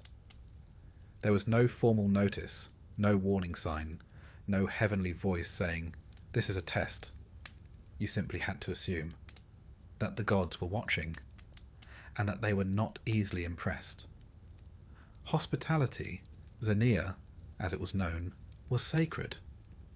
To mistreat a guest was to insult Zeus himself, who was said to protect strangers and wanderers. But the same went for offerings, for sacrifices, for public festivals. Everything had to be done properly. The right words, the right steps, the right incense. And if it wasn't, well, perhaps the crops would fail. Perhaps your ship would sink. Perhaps your firstborn would cough once, then never again. There was no divine memo, no official notification that you'd offended a god. You had to piece it together. Was it Hera?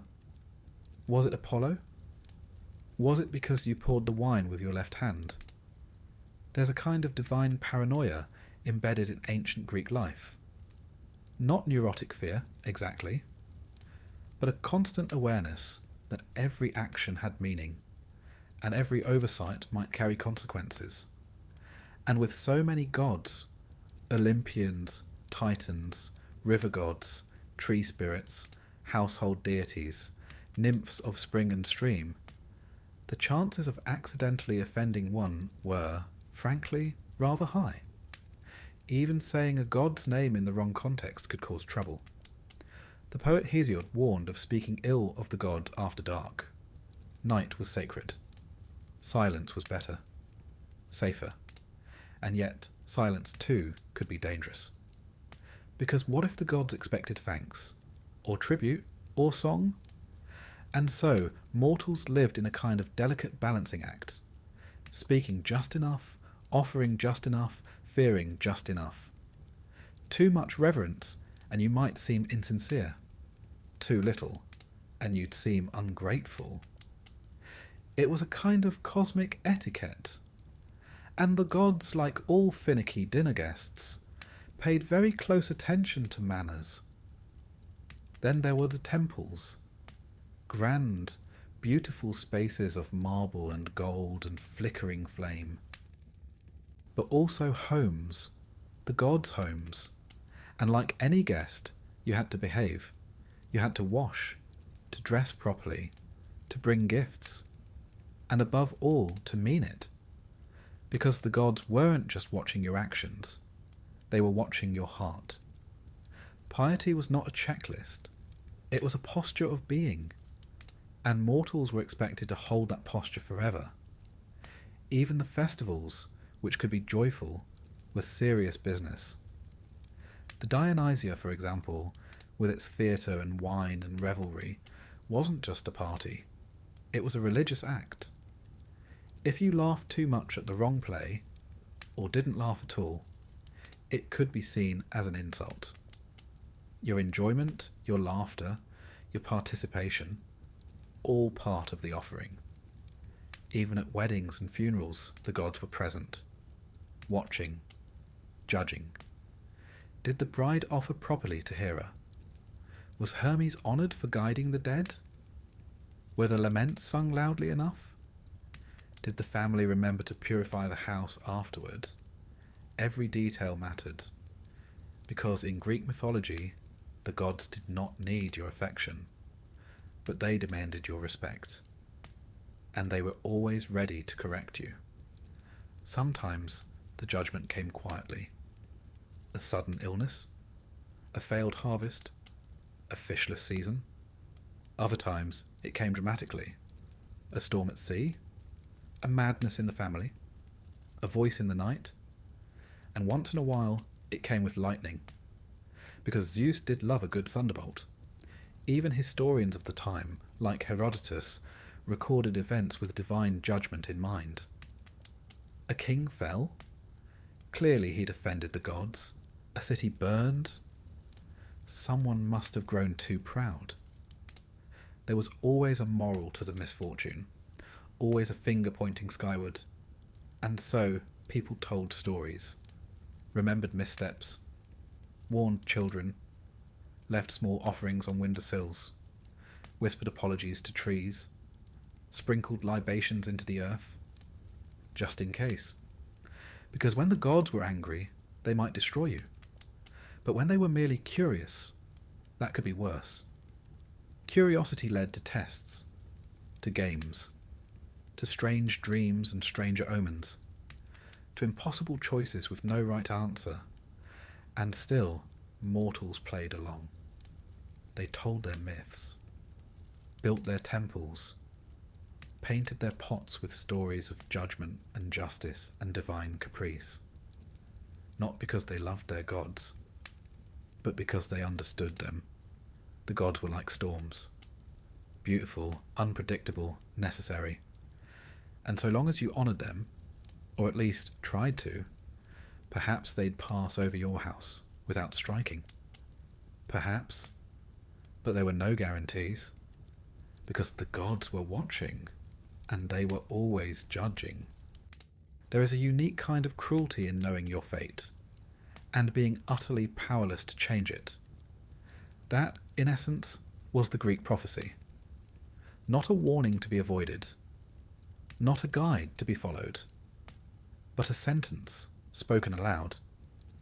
In mythology, prophecies weren't meant to help you. They were meant to trap you. They didn't just tell the future. They ensured it would happen. Even the act of trying to escape a prophecy was, more often than not, the very thing that fulfilled it. For mortals, this was particularly agonizing, because the gods might tell you what was coming, but they would never, under any circumstance, explain how to survive it. Take, for example, the most famous case of all, Oedipus, a prince born in Thebes. A child prophesied to kill his father and marry his mother. His parents, understandably horrified, tried to kill him, a standard reaction in mythology. They pierced his ankles, tied him up, and left him on a mountain to die. But fate is rather good at navigating mountains. A shepherd found him, raised him far away in Corinth, unaware of his true origins. And one day, when Oedipus himself heard the prophecy, he did what seemed logical. He ran, fled Corinth, determined never to return, so he might avoid killing his father. On the road, he quarrelled with a stranger, the kind of heated, masculine misunderstanding one expects at a crossroads. He killed a man. Later he arrived in Thebes, saved the city from the Sphinx, married the queen, and slowly, terribly, the truth emerged. The man he'd killed, his real father, the queen, his mother. The prophecy had come true, not because he ignored it, but because he tried to stop it. That, you see, is how Greek prophecy works. It does not lie, but it never helps. It tells you what, never how, and certainly never why. Even heroes were not exempt. Take Perseus. The prophecy said he would kill his grandfather, Acrisius. So Acrisius, naturally, locked his daughter, Danae, in a bronze chamber to prevent her from ever having children. Zeus, always up for a challenge, entered the chamber anyway, as a shower of gold. Mythology is full of these sorts of unorthodox relationships. Perseus was born, sent away, grew up, became a hero. Years later, at some friendly games, he threw a discus. A stray wind, a bad bounce. The discus flew into the crowd and struck his grandfather dead. Prophecy fulfilled. No malice, no design. Just fate, doing what fate does. Then there's Croesus, the famously wealthy king of Lydia. Before waging war against the Persians, he consulted the oracle at Delphi, as one did. The oracle told him, if you cross the river, a great empire will fall. Croesus, confident, charged into battle, and he lost. The empire that fell was his own. The message was accurate, just not in the way he'd hoped. The Greeks understood this paradox. They didn't see fate as a riddle to be solved, but as a thread to be followed, whether you liked it or not. The Moirai, the Fates, were three ancient goddesses who governed every mortal's life. Clotho spun the thread. Lachesis measured it. Atropos cut it. Even the gods respected them. Even Zeus. Because fate was older than Olympus, older than time. And the oracles, those haunted priestesses who spoke the will of Apollo, were not inventing their words, they were merely translating. The most famous oracle, of course, was the Pythia at Delphi. She sat on a tripod over a chasm in the temple floor, inhaling vapours, probably from naturally occurring gases, and spoke in riddles. Kings consulted her before wars, generals before campaigns, farmers before planting, and she would answer, but always vaguely. Always with just enough ambiguity to keep things interesting. Ask how long you'll live, and she might say, when the eagle leaves its nest, so too shall your flame go out. Ask if your son will return from battle, and she might reply, he will bring glory to your name, though not your house. Technically true, practically useless. It wasn't that the gods enjoyed confusing mortals. Well, actually, they did enjoy it a little, but prophecy for them was more like theatre. a carefully written script where mortals played their roles, and no one, not even the protagonist, could skip a line. This made life rather tense for those who were prophesied about. Take Paris of Troy. At his birth, a prophecy warned he would bring about the destruction of his city, so he was abandoned on a hillside, a recurring theme. But of course he survived, grew up, became handsome, charming, rather fond of judging divine beauty contests. One golden apple, one seduction of Helen, one 10-year war later, prophecy fulfilled.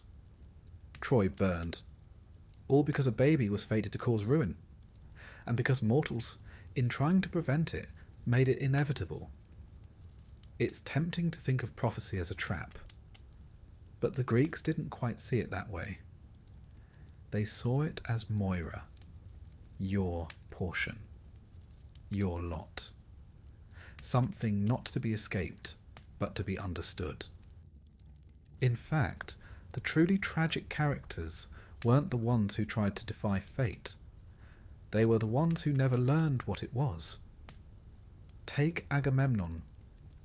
He returned home from Troy, victorious, proud, utterly unaware that his wife Clytemnestra planned to murder him in his bath. There was no prophecy warning him, no divine whisper, just the slow march of consequences for a war he started, a daughter he sacrificed, a kingdom he neglected. In a way, the silence was worse than the omen.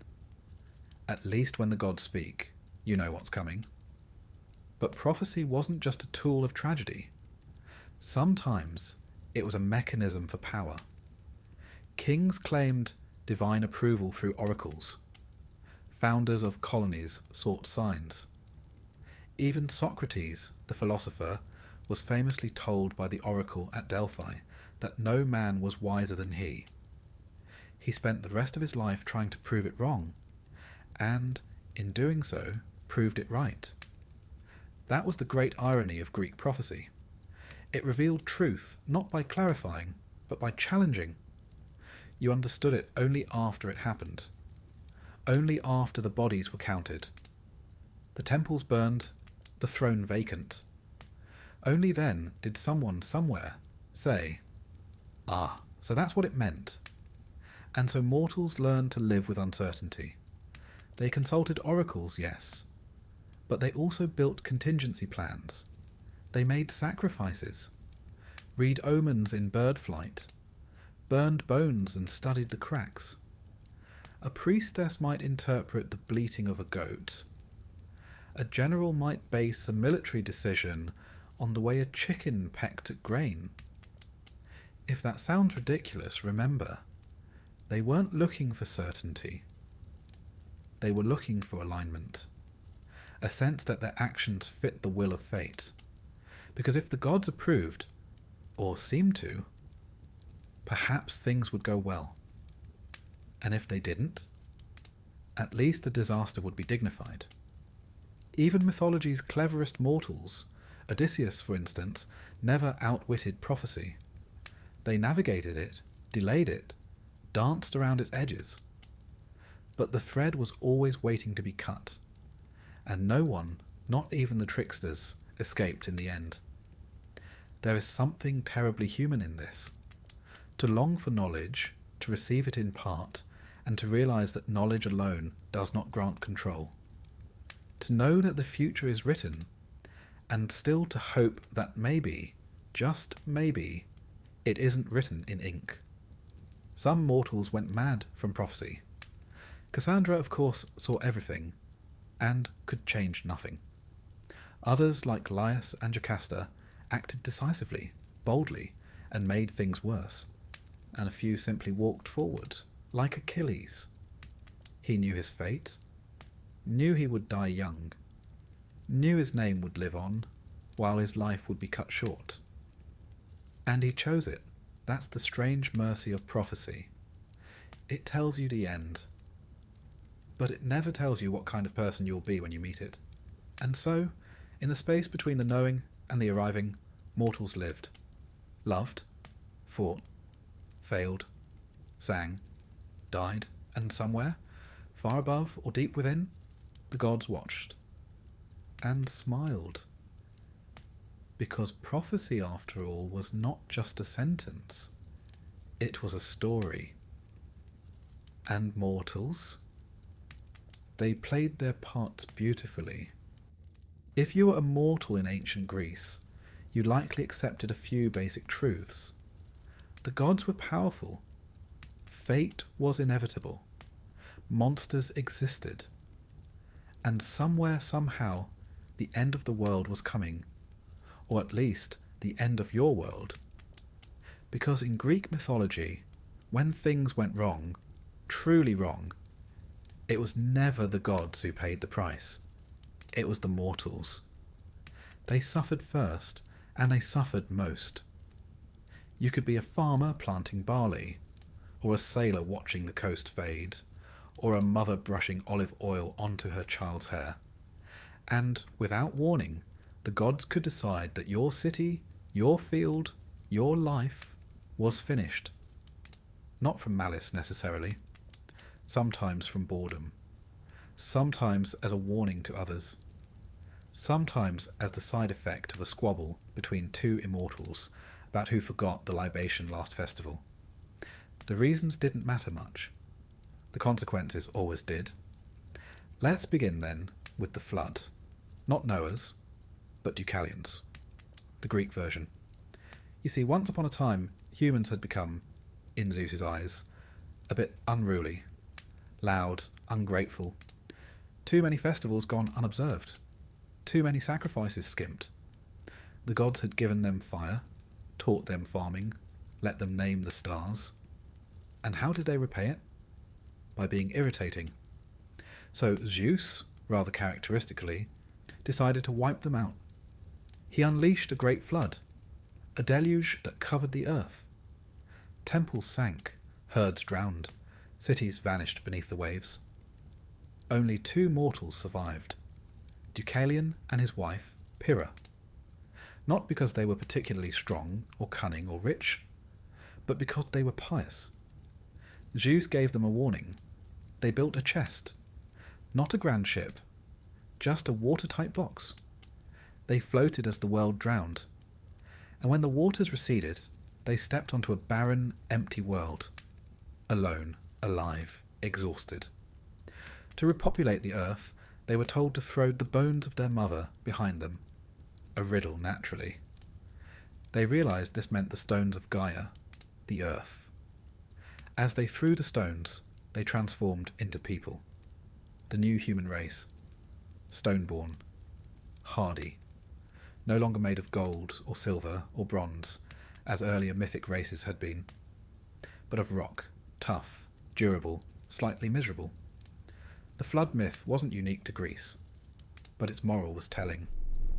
When the world ends, the gods start over. But the mortals, they have to rebuild. From nothing. With no help. Then there's the tale of Pandora. Ah, Pandora. The first woman, crafted by Hephaestus. Blessed by the gods with beauty, grace and curiosity. And gifted a jar. Or, as it's more famously mistranslated, a box. She was told not to open it. Naturally she did. And from it poured every sorrow known to humankind. Disease, famine, war, grief, madness, aging. All the things the golden race had never known. Hope fluttered out last. Whether as comfort or cruel joke depends on how you read it. But the point is clear. The gods gave mortals the tools of suffering, sometimes directly, sometimes wrapped in something lovely. Pandora wasn't evil. She wasn't even malicious. She was simply human. And the punishment, as always, fell on everyone else. Even Prometheus, who loved mortals and gave them fire, was punished, chained to a rock, liver devoured daily by an eagle. Not because he had destroyed anything, but because he had helped. Helping mortals, it seemed, was a serious offence. And yet mortals kept living, kept working, worshipping, hoping. perhaps because hope had slipped out of the jar too. But the gods didn't need an apocalypse to end a world. Sometimes they simply turned away. Demeter, for instance. When her daughter Persephone was taken by Hades into the underworld, Demeter, goddess of the harvest, wandered the earth in mourning. Crops failed. Famine spread. The green world turned brown. Mortals starved, not because they sinned, but because a mother grieved. Eventually, a compromise was struck. Persephone would spend part of the year above, part below. And so came the seasons. Spring and summer, when the daughter returns. Autumn and winter, when she descends. It's a beautiful myth, but one built on the bones of the hungry. Even in their sadness, the gods had consequences. Then there were wars. The Trojan War wasn't just a clash of men and swords. It was divine theatre. Aphrodite gave Helen to Paris. Hera and Athena snubbed, supported the Greeks. Zeus watched, occasionally amused, occasionally bored, and as the gods chose sides, mortals died. Achilles, Hector, Patroclus, Ajax, thousands unnamed. A city fell. A king lost his homecoming. A queen plotted her revenge. And why? Because a mortal judged a divine beauty contest. One poor choice, one golden apple, one compliment tossed to the wrong immortal. And the world burned.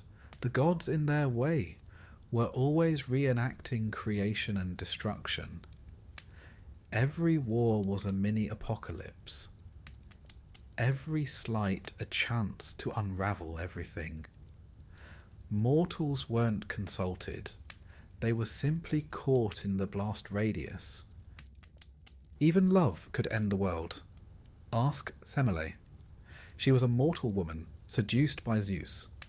Hera, jealous, tricked her into asking Zeus to reveal his true form. He did. She was vaporized by divine radiance.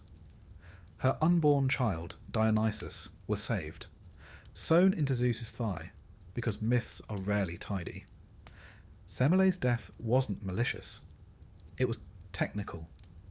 She wasn't built to see a god bear his power. Mortals never are. Then there's the madness. The gods could break a mortal mind as easily as snapping a reed. Take Heracles, the greatest hero, strongest of men. Driven mad by Hera, he slaughtered his wife and children.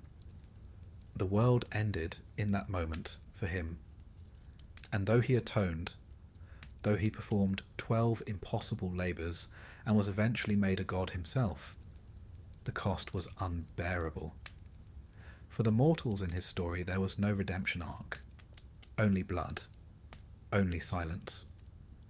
The Greek worldview was not without hope, but it was shaped by resignation. Mortals lived in a world that was not built for them. They lived on borrowed land, under borrowed sky, at the mercy of beings who did not always know or care what their actions cost. And when the gods lost interest? Well, then things got truly dangerous. A neglected ritual, a missed omen, a slighted shrine. Any of these could lead to plagues, storms, madness, crop failure. The gods didn't need to rage. They simply had to stop listening. The end of a mortal world wasn't a fiery conclusion. It was silence from Olympus. And still, they prayed. To Athena for wisdom. To Apollo for healing. To Artemis for safety in childbirth. They sang the hymns. Burned the fat. Poured the wine. Not because they were certain it would help, but because they feared what happened when no one did. Mortals learn to live with endings. Small ones. Personal ones. City walls collapsing. Loved ones turning to shadows. Heroes vanishing into smoke. They accepted that time was not kind, that history was not fair, that the gods had other priorities. But they told their stories, preserved the myths, painted the jars, built the temples, because telling the story in the end was all the power they had, to name the suffering, to place it in context, to turn the chaos into something resembling sense. So when the world ended, as it often did, in pieces, at least it could be remembered, sung, shared. Even the end, the Greeks knew, could be made beautiful, if only in hindsight. And that, perhaps, was the only comfort a mortal could rely on. The gods would do what they pleased. But the mortals? They would make meaning of it. They would gather the ashes and write it down. Let us begin, gently, with a tale as old as temples and twilight, one nestled in the fold of myth, embroidered with the silk of ancient superstition, and dusted lightly, as ever, with the fingerprints of mortal confusion. This is the story of Heracles, or, if you're partial to the Roman stylings, Hercules. But let us not rush. After all, you're likely listening to this in bed, and no one ever stormed Olympus with a yawn. Our tale begins not in the heavens but on earth, in the city of Thebes, though even that name carries the usual haze of mythological vagueness. There, a mortal woman named Alcmene lived. She was of noble blood, patient temperament, and, crucially, married. Her husband, Amphitryon, was away at war, which in Greek mythology was always a bit like leaving the windows open in a thunderstorm. Something unexpected was bound to sneak in. Enter Zeus, or rather, descend Zeus, king of the gods. Storm-wielding, beard-flowing, nymph-pursuing Zeus, whose marital fidelity could best be described as conceptual. Now, Zeus had taken a liking to Alcmene, not because she sought divine company, but because she didn't. And as Greek myth goes, that was practically an invitation. Zeus disguised himself as Amphitryon, returning from war a bit earlier than scheduled, and spent the night with Alcmene. He even stretched the night into 3, manipulating time as only a thunder god can, which seems excessive even by divine standards. Alcmene, unsuspecting, believed it was her husband, and thus the seed of a demigod was planted. The next morning, the real Amphitryon arrived. Understandably, Alcmene was confused. Amphitryon too was puzzled when she congratulated him on their romantic evening, which he hadn't yet had. Eventually, the truth unravelled like a poorly spun thread, and the whole affair, as one might expect, upset quite a few people, but none so much as Hera. Ah yes, Hera, Queen of Olympus, wife of Zeus, long-suffering, sharp-eyed, and understandably furious, though rarely at the correct target. Her fury was rarely levelled at Zeus himself. Instead, it fell upon the women he pursued and the children born from these celestial indiscretions. And in this case, it fell squarely upon the unborn Hercules. Now let's pause for a moment of historical context. The Greeks believed their gods were not omnipotent in the way later religions framed divinity. The Olympians had strengths, yes, but also failings, pettiness, jealousy, and a distressing lack of conflict resolution skills. They were, in essence, a divine soap opera, and Hera played her role with unmatched theatrical flair. When Hera learned of Alcmene's pregnancy, she did not simply fume in silence. No, she sought to prevent Hercules' birth altogether. She persuaded her daughter Eileithyia, the goddess of childbirth, to delay the labour indefinitely. Alcmene, poor woman, was stuck in a loop of eternal contractions, an agonizing magical stalemate. Fortunately, her servant Galanthus tricked Eileithyia by shouting that the child had been born, startling the goddess into loosening her spell. And thus Hercules entered the world. From the very beginning, he was no ordinary child. For one, he was enormous. Infant Hercules was said to have the strength of many grown men and the appetite of a small army, a rather inconvenient combination in a nursery. Hera, still determined to ruin his existence, devised another plan. One day, she sent 2 serpents into his cradle. Presumably, she hoped for a quiet assassination. But the infant, as the myth goes, grabbed one snake in each hand and strangled them. When his nurse returned, she found him gurgling contentedly, the serpents hanging limp like discarded toys.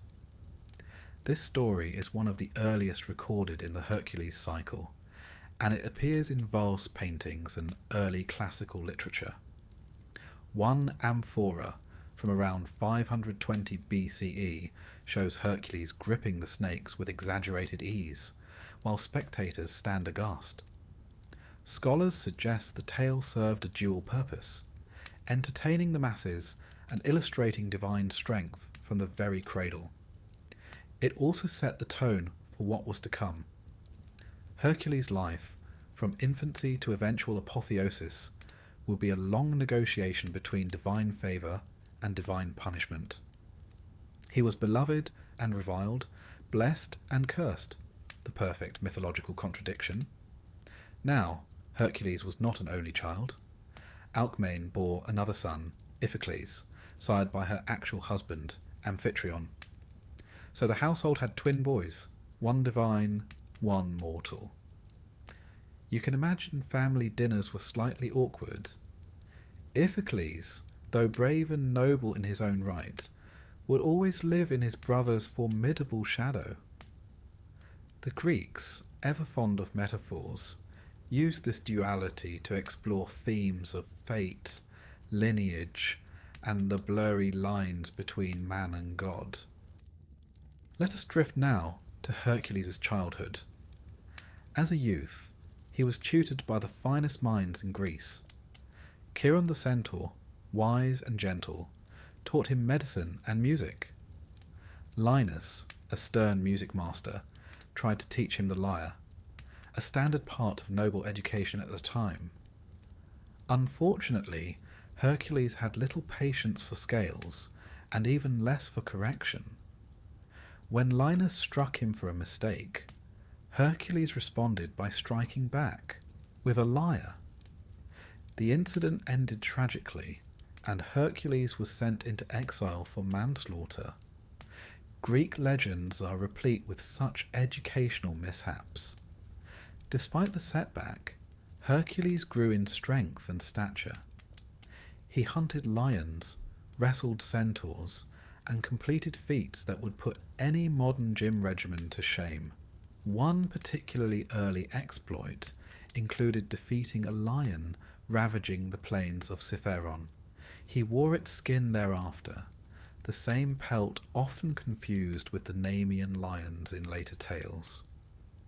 Hercules was also known for his appetite, not just for food, but for experience. He drank deeply from the cup of life, often to the alarm of those nearby. One anecdote tells of him single-handedly finishing an entire banquet before the other guests had even arrived. Whether true or not, it cemented his image as larger than life in every conceivable way. Yet he was not without fault. His temper, especially, was both legendary and dangerous, a flaw that would follow him throughout his life. The most tragic result of this flaw came in early adulthood. Hera, ever the patient strategist, struck again, not with serpents but with madness.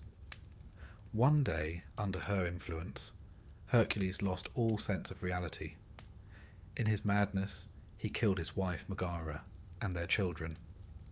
The grief, when he recovered his senses, was all-consuming. He sought penance in the only way the Greeks knew how: purification through suffering. At the Oracle of Delphi, he begged for guidance. The Pythia, speaking the will of Apollo, instructed him to serve King Eurystheus of Tiryns and perform a series of labours. Tasks so immense, they were considered nearly impossible. Only through this penance could Hercules cleanse the stain of his past and earn immortality.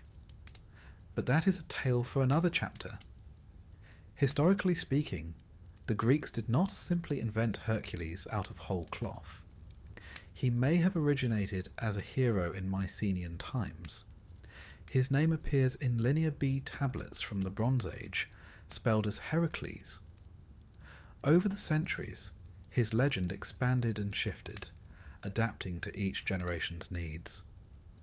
In the 5th century BCE, Athenian playwrights portrayed him as a tragic figure, while the Romans later transformed him into a symbol of imperial strength. He was also worshipped, not just told of in taverns and epics, but honoured in sanctuaries and festivals. The cult of Heracles had real-world followers who left offerings at temples, prayed for protection, and even ran athletic games in his name. The Olympic Games themselves, while officially tied to Zeus, sometimes included tributes to Heracles as a mythic founder. Heracles also appears frequently in Etruscan art, often bearing the name Hercle. His figure stood as a bridge between mythologies, adopted and reinterpreted across the ancient Mediterranean. He became the model of the strong man who triumphs through suffering, a theme that resonated across centuries. And so, we close this chapter where it all began, in a cradle, with a baby who squeezed serpents and never quite knew peace.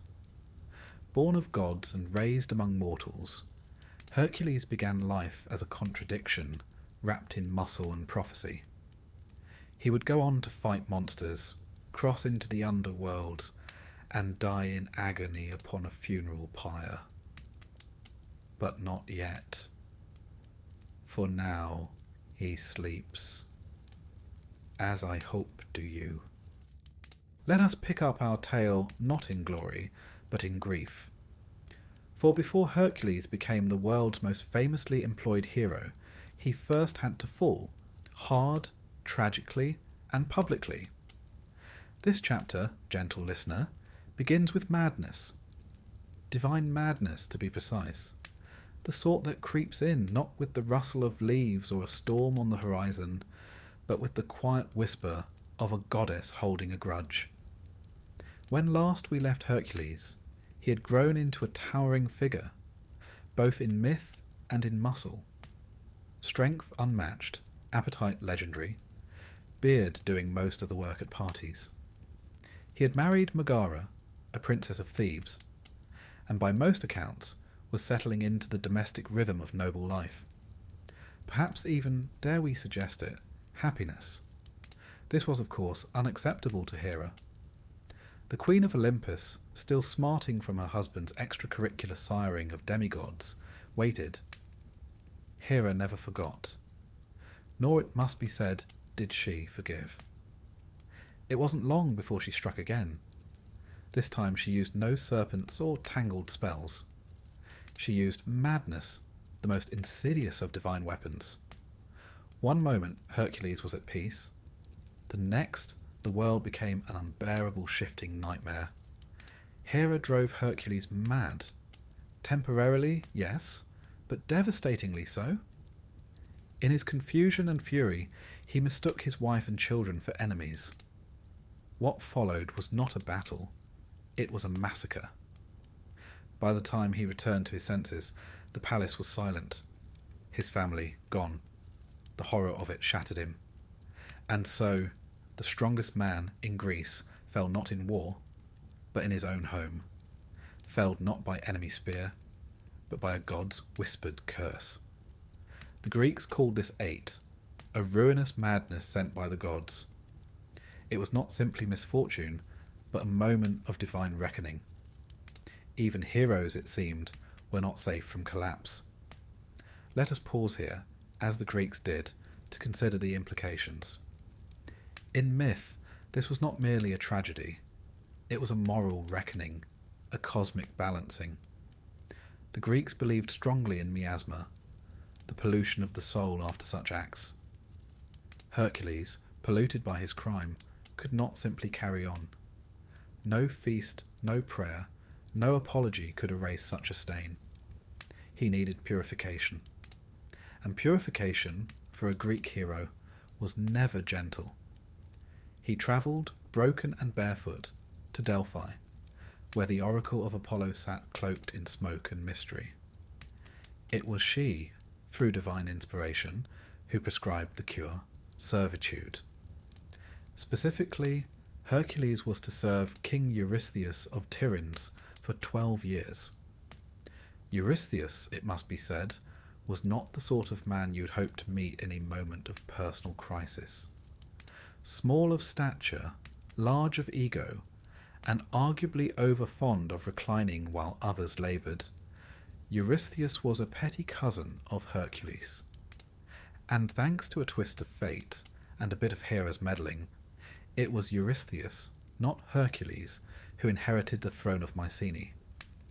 Being tasked to serve this particular man was a humiliation in itself. But that was the point. The Greek idea of catharsis, of cleansing, was not about dignity. It was about humility, suffering, and the slow climb back toward honour. And so, the 12 labours were born. But before we catalogue those feats of might and misery, let us linger here just a bit longer. Because this chapter, this fall into madness, is foundational. It tells us that Hercules was not merely a brute force character. He was a man who had erred deeply, who had suffered consequences, and who had to earn his place, not through birthright, but through ordeal. Megara, by the way, is a figure often lost in the shadow of her husband's legend. In some versions, she was spared the slaughter, living in exile, or retreating to her father's kingdom. In others, her fate is final. Greek mythology, true to its oral tradition roots, is not a single narrative but a tapestry, frayed, knotted, and rewoven across generations. Heracles' crime appears in Euripides' tragedy Heracles, a dark and powerful play that explores not only madness but the crushing aftermath. In it, Heracles returns from the underworld only to find that his family has been threatened by a tyrant.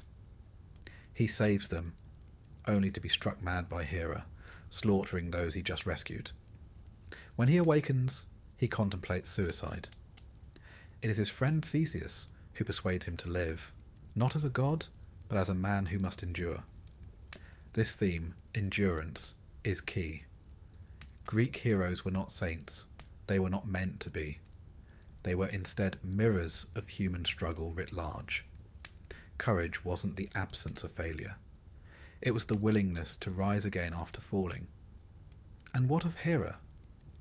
It's tempting, of course, to cast her as the villain, and in the context of Hercules' life, she certainly seems antagonistic. But Hera's wrath, too, has context. In a world where divine men chased mortal women with alarming frequency and no consequences, Hera's fury is a kind of divine protest. Misplaced, yes. Misguided, certainly.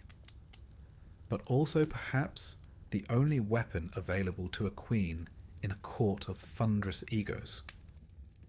The theme of divine madness as a tool of punishment runs deep in Greek thought. Even outside mythology, historical accounts reference dreams, visions, and sudden frenzies as forms of divine intervention.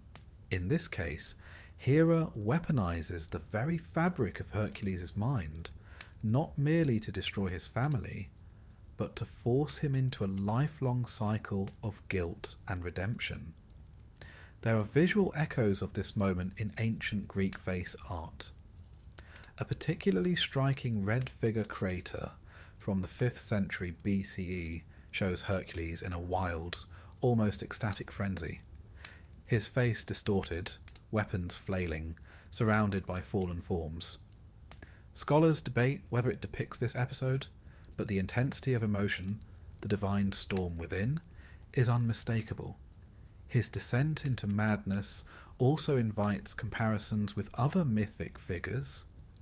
Ajax the Great, for instance, another hero who succumbs to madness and slaughters livestock, believing them to be his enemies. When he realizes the truth, he takes his own life. But Hercules, for all his suffering, chooses the harder path, to live. After his consultation at Delphi, Hercules submitted to his fate. The next 12 years of his life would be defined not by his lineage, nor by his ambitions, but by his obedience to a cousin who couldn't have lifted his lion pelt if he tried. The irony would not have been lost on the Greeks. It was meant to sting. Hercules was not sent to war or handed a sword. He was given a list.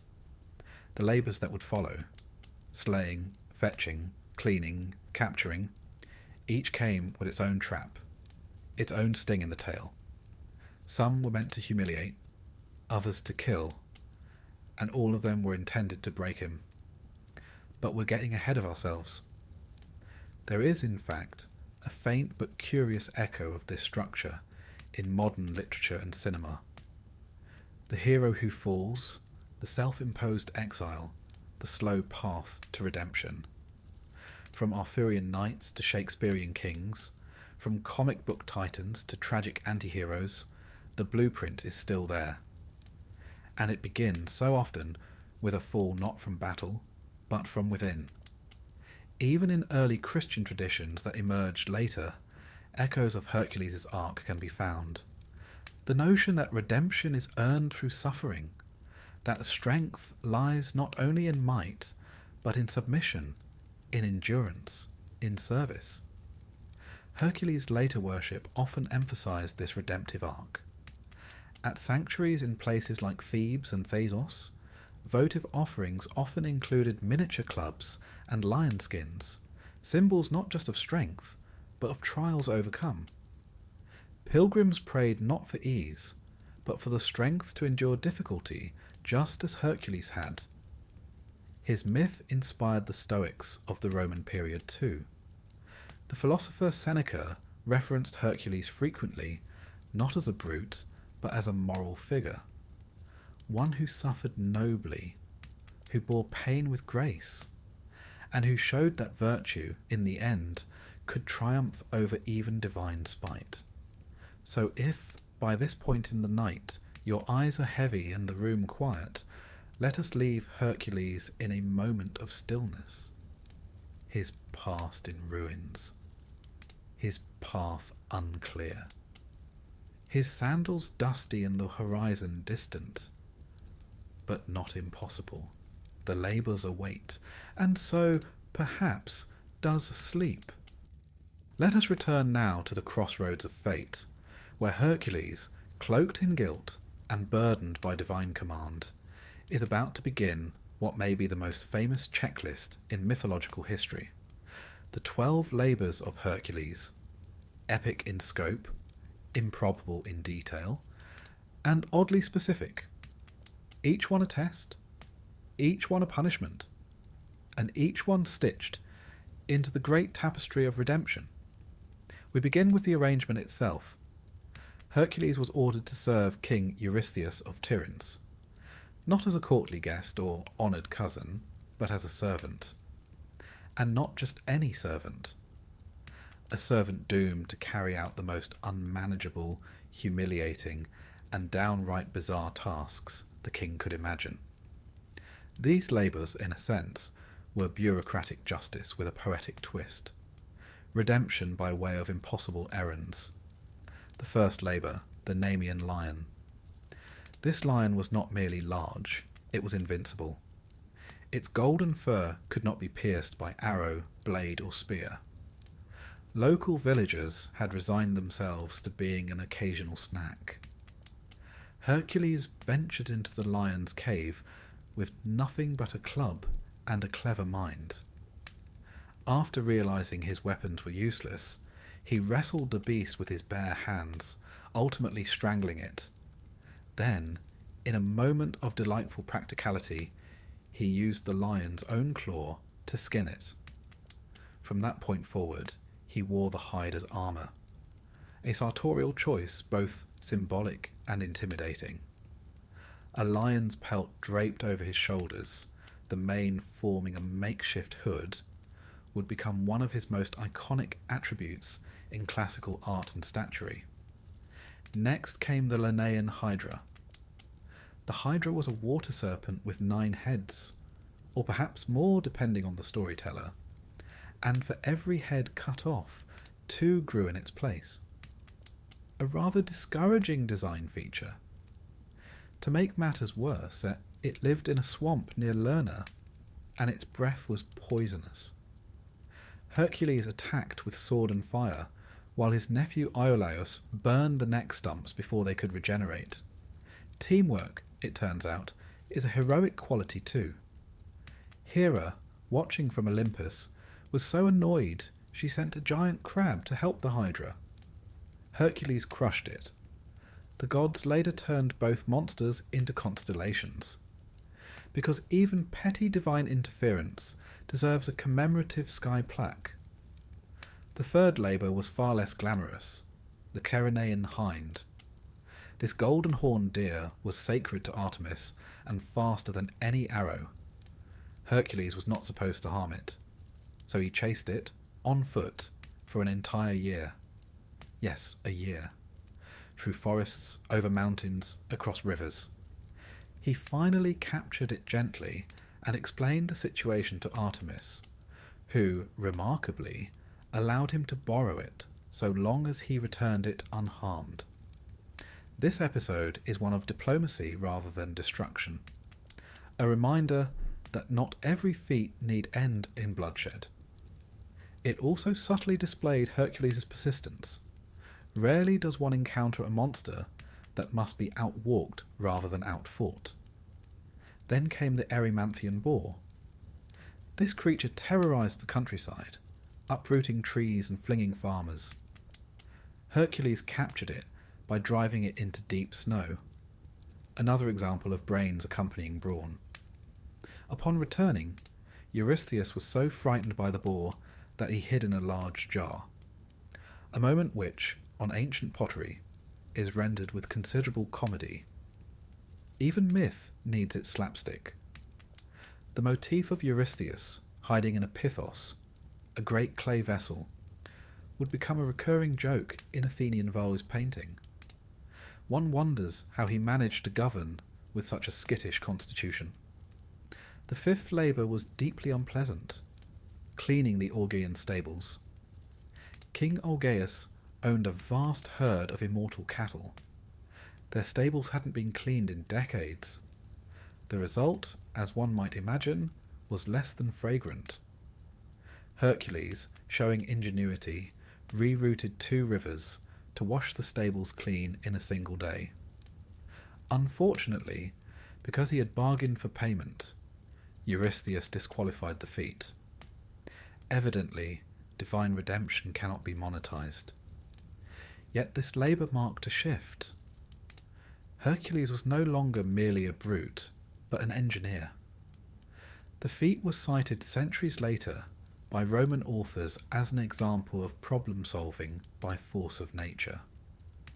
Labour 6, the Stymphalian birds. These were no ordinary birds. They had metallic feathers that could be launched like arrows and a call sharp enough to shatter glass. Hercules used a set of bronze castanets, provided by Athena no less, to startle them into flight, then shot them down with arrows. A solution both theatrical and effective. The scene was later depicted in mosaics and temple friezes, with Hercules mid-shot, surrounded by flocks of unnatural birds. Let us pause here for a moment. By this point in the saga, Hercules has proven not just his strength, but his adaptability. He solves problems with muscle and mind, with fire and music, with a stubbornness that verges on philosophical. Each task has added a layer to his myth. A golden hide, a nephew's loyalty, a river's cooperation. Labour 7, the Cretan bull. This majestic, ferocious beast had been sent by Poseidon, but King Minos had refused to sacrifice it. Bad manners, especially where sea gods are concerned. Hercules wrestled the bull and shipped it off to Eurystheus, who promptly let it roam free again, as one does with sacred livestock. Some believe this same bull would later be involved in the myth of the Minotaur, a narrative that, like all things Greek, folds in on itself like a well-baked spanakopita. The eighth labour, the mares of Diomedes. These were man-eating horses, truly. Hercules tamed them by feeding them their own master, Diomedes. The horses, possibly surprised by the dietary switch, became suddenly docile. Moral complexity aside, it worked. The horses were led away peacefully. In some versions, the horses were taken to Mount Olympus as a gift, though one suspects the gods had mixed feelings about the snack options. The ninth task was almost civilized, retrieving the girdle of Hippolyta. Hippolyta was queen of the Amazons and possessed a magical belt given to her by Ares. At first, she agreed to give it freely, but Hera, ever meddlesome, disguised herself and spread rumours that Hercules intended to kidnap the queen. A battle broke out. Hippolyta died, and Hercules took the belt. What could have been an easy trade became a tragic misunderstanding, one of many in his journey. The Amazons in turn became a recurring foil in Greek tales, both feared and admired, warriors from a world where power wore a different face. The 10th labour, the cattle of Geryon. Geryon was a three-bodied giant who lived at the western edge of the world. Hercules had to travel beyond the known world, perhaps as far as Iberia, and retrieve the cattle. Along the way he built the Pillars of Hercules, modern-day Strait of Gibraltar, to mark his journey. He slew Geryon, stole the cattle and crossed the desert. At one point, annoyed by the heat, he shot an arrow at the sun. Surprisingly, the sun god Helios admired his boldness and gave him a golden cup to sail across the sea. One wonders how many sun gods today reward good archery with nautical gear. It's the kind of myth that walks the line between grandeur and absurdity, perhaps intentionally so. The 11th task, the apples of the Hesperides. These golden apples were guarded by nymphs and a dragon. Hercules did not even know where they were. He sought the help of Prometheus, then persuaded Atlas to retrieve the apples while Hercules held up the sky in his place. When Atlas tried to shirk his burden permanently, Hercules tricked him into taking it back. A rare moment where strength alone would not do. The weight of heaven, it seems, requires a little cunning. In artistic depictions, Hercules is often shown literally holding up the firmament. No small feat, even for someone who once strangled a lion with his bare hands. And, at last, the 12th labour, capturing Cerberus. The three-headed hound of Hades was the gatekeeper to the underworld. Hercules descended into the realm of the dead, negotiated with Hades himself, and brought Cerberus to the surface without using weapons. Once presented, the fearsome creature was returned to the underworld as agreed. This task, crossing into death and returning again, elevated Hercules beyond mortal boundaries. He was no longer just a hero. He was now a figure who had faced death and emerged, snarling companion in tow, to complete his penance. With this final act, Hercules' labours came to an end. 12 tasks, each monstrous in its own way. Together they formed a mythological resume unmatched in antiquity. But more than that, they served a purpose. In completing them, Hercules purified himself, not only of his crime, but of his rage, his pride, and his grief. He had done the impossible not once, but a dozen times. And through it all, he grew not only as a hero, but as a figure worthy of worship. In ancient Greece, these tales weren't just stories. They were metaphors for life's struggles, its messes, its monsters, its misunderstandings. And Hercules, through blood and cleverness, showed that even the cursed can find redemption.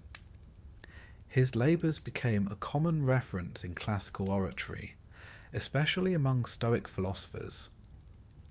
They pointed to his struggles as allegories for mastering passions and enduring hardship. The Roman poet Seneca even argued that Hercules' immortality came not from his divine parentage, but from his moral perseverance. Each labour wasn't just a feat, it was a facet of character. And so, by fire and blood, by river and sky, by lion and lyre and labyrinthine task, Hercules emerged transformed, still flawed, still fated, but no longer fallen. So if your eyes are growing heavy and your breath has slowed, rest easy, knowing that even the strongest among us must sometimes clean a stable or chase a deer through the woods for a year. Strength, after all, is not just in the arm, but in the will to continue. Hercules had completed the 12 labours, not survived them, completed them. There's an important difference, for while survival is passive, completion implies intention, purpose, a stubborn commitment to seeing things through. And that, in essence, was what Hercules had proven. He wasn't just strong, he was relentless. Now, with his penance concluded, he stood before the world no longer a murderer in need of purification, but a legend in his own lifetime. His name, once burdened by guilt, now shimmered with mythic resonance. And yet, because this is Greek mythology, peace would not follow. What followed instead was fame. And fame, as it turns out, is a fickle beast. Hercules' story did not stop with his labours. In fact, in many ways, they were just the beginning. The Greeks, ever fond of a good sequel, filled his post-labour life with new feats, fresh tragedies, and a growing awareness that glory could be as heavy to bear as guilt. He returned to Thebes but did not stay. Whether due to shame, restlessness, or divine suggestion, he began wandering. And wherever Hercules wandered, tales followed. He fought battles, toppled tyrants, and rescued damsels with the practised ease of a man whose reputation had begun to precede him. One might say he was the original action hero, the ancient equivalent of a travelling blockbuster. Among his many lesser-known exploits was his role in the war between the Lapiths and the Centaurs. The Centaurs, as ever, had overindulged at a wedding feast and caused considerable mayhem. Hercules stepped in, club swinging, and scattered them. It's worth noting that the Greeks often used centaurs to represent unrestrained passions, so it's fitting that Hercules, a man in constant struggle with his own temper, would be cast as their opponent. Another tale places him in Troy, long before the wooden horse made its entrance. The city had been tormented by a sea monster, and Hercules, passing through as heroes tend to do, offered to save it in exchange for a gift, often a royal daughter. He defeated the monster, only to be betrayed by the king, Laomedon. Naturally, Hercules returned later, laid siege to the city, and exacted revenge. Greek myth is rarely subtle in its messages about honour. He fought alongside Jason and the Argonauts for part of their voyage, though his stint was brief. When his companion Hylas was abducted by nymphs, Hercules abandoned the quest to search for him, wandering the forest in grief. This moment stands out. not for its drama, but for its vulnerability. The mighty hero undone by affection. Whether romantic or fraternal, the bond between Hercules and Hylas was powerful enough to stop even a quest for the Golden Fleece. These stories, while thrilling, also served a cultural function. They filled in the mythic landscape. Hercules wasn't confined to a single location or epoch. He was pan-Hellenic, claimed by many cities, worshipped in diverse forms. His image adorned temples in Boeotia, Argos, and even Sicily. He appeared on coins, in statuary, and in countless amphorae, usually mid-swing, lion pelt flapping, beard blowing gallantly in the breeze. One story, often overlooked but particularly rich in symbolism, tells of Hercules challenging the river god Achelous for the hand of Deianira. Achelous, capable of changing form, battled Hercules in various monstrous guises. At one point, he became a bull. Hercules, unimpressed, snapped off one of the bull's horns. That horn became the cornucopia, the horn of plenty, a symbol of abundance and fertility. So not only did Hercules defeat a shape-shifting river, but he accidentally invented the most festive table decoration in history. In another tale, he rescued Prometheus. Yes, the Titan himself. Bound to a rock by Zeus for stealing fire and giving it to mankind, Prometheus suffered the daily torment of an eagle feasting on his liver. Hercules passed by, took aim, and slew the eagle with a single arrow. A moment of liberation wrapped in divine rebellion. That one gesture reconciled Heracles with the Titans, made him a saviour of human ingenuity, and subtly positioned him not just as a servant of the gods, but as one willing to defy them for a just cause. But as his fame grew, so too did the complexity of his relationships. Fame has a tendency to invite envy, misunderstanding, and political entanglement, especially when gods are involved. Consider his time with Omphale, Queen of Lydia. Yes, a queen. And yes, Hercules served her. According to the myth, he was punished once again, this time for killing a guest. A serious breach of Xenia, the sacred law of hospitality. As penance, he was sold into servitude and bought by Queen Omphale, who had him perform domestic duties. He dressed in women's clothing while she wore his lion skin. To the Greeks, this story was both humorous and unsettling. It inverted expectations. The mighty Hercules, embroidering with silken thread. But perhaps that was the point. Greek myth often plays with dualities, man and beast, god and mortal, masculine and feminine. Hercules' time with Omphale was not just comic relief. It was a challenge to his identity. Could a man be strong and still submit? Could a hero, known for his violence, find value in humility? In some versions the answer is yes.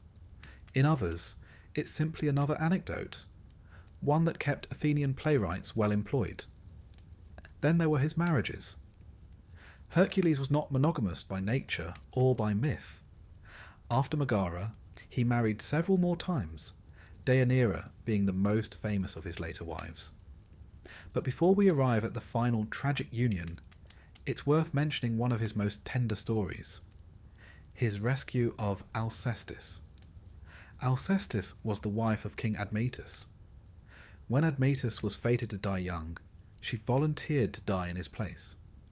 Hercules, arriving unaware of the household's grief, was appalled to learn what had happened. In a rare display of pure compassion, he descended to the underworld and wrestled death itself, Thanatos, until Alcestis was released. No labours, no orders. Just a hero choosing, for once, to do good for goodness sake. He is also credited with founding cities establishing festivals, and laying down the roots of culture wherever he went. Some Roman sources claim he established the worship of Zeus in Iberia. Others say he dug wells, built roads, and taught people how to train horses. The line between myth and civic propaganda blurs, as it so often does.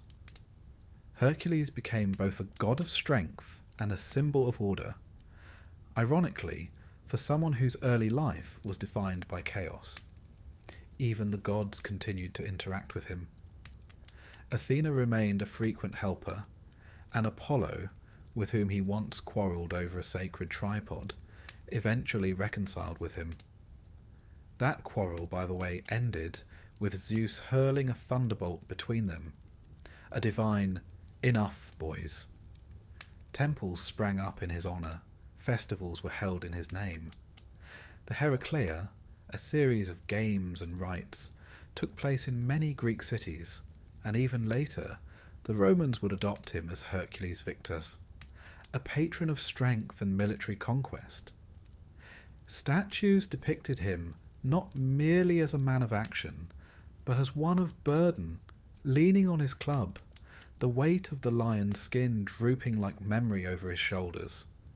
He had become an emblem, a symbol of the balance between glory and fatigue. He was mortal, but more than mortal. He could fall into madness, yet rise to heroism. He could serve a queen in humility and still be the terror of monsters. His legend grew not because he was perfect, but because he wasn't. He contained contradictions. He contained us. And still, Hercules was not finished yet. The great arc of his story was still curving toward a final, fateful crescendo. The tragedy of Deianira and the poisoned robe, of love turned lethal, awaited. And beyond that, a funeral pyre, and the stars. But those, dear listener, are for another night. For now, let us linger in this chapter of wandering and renown. Let us rest beside the road with the hero, sit beneath an olive tree, and feel the dust of his journey still warm upon the breeze. He has earned, if not rest, at least remembrance. Sleep well, knowing that even those with divine strength must still live with human complexity. The labours of Hercules were, by this point, less a punishment and more a profession. One could almost imagine the hero sighing into his wine cup each evening, muttering, "What now?" as another impossible errand arrived by scroll.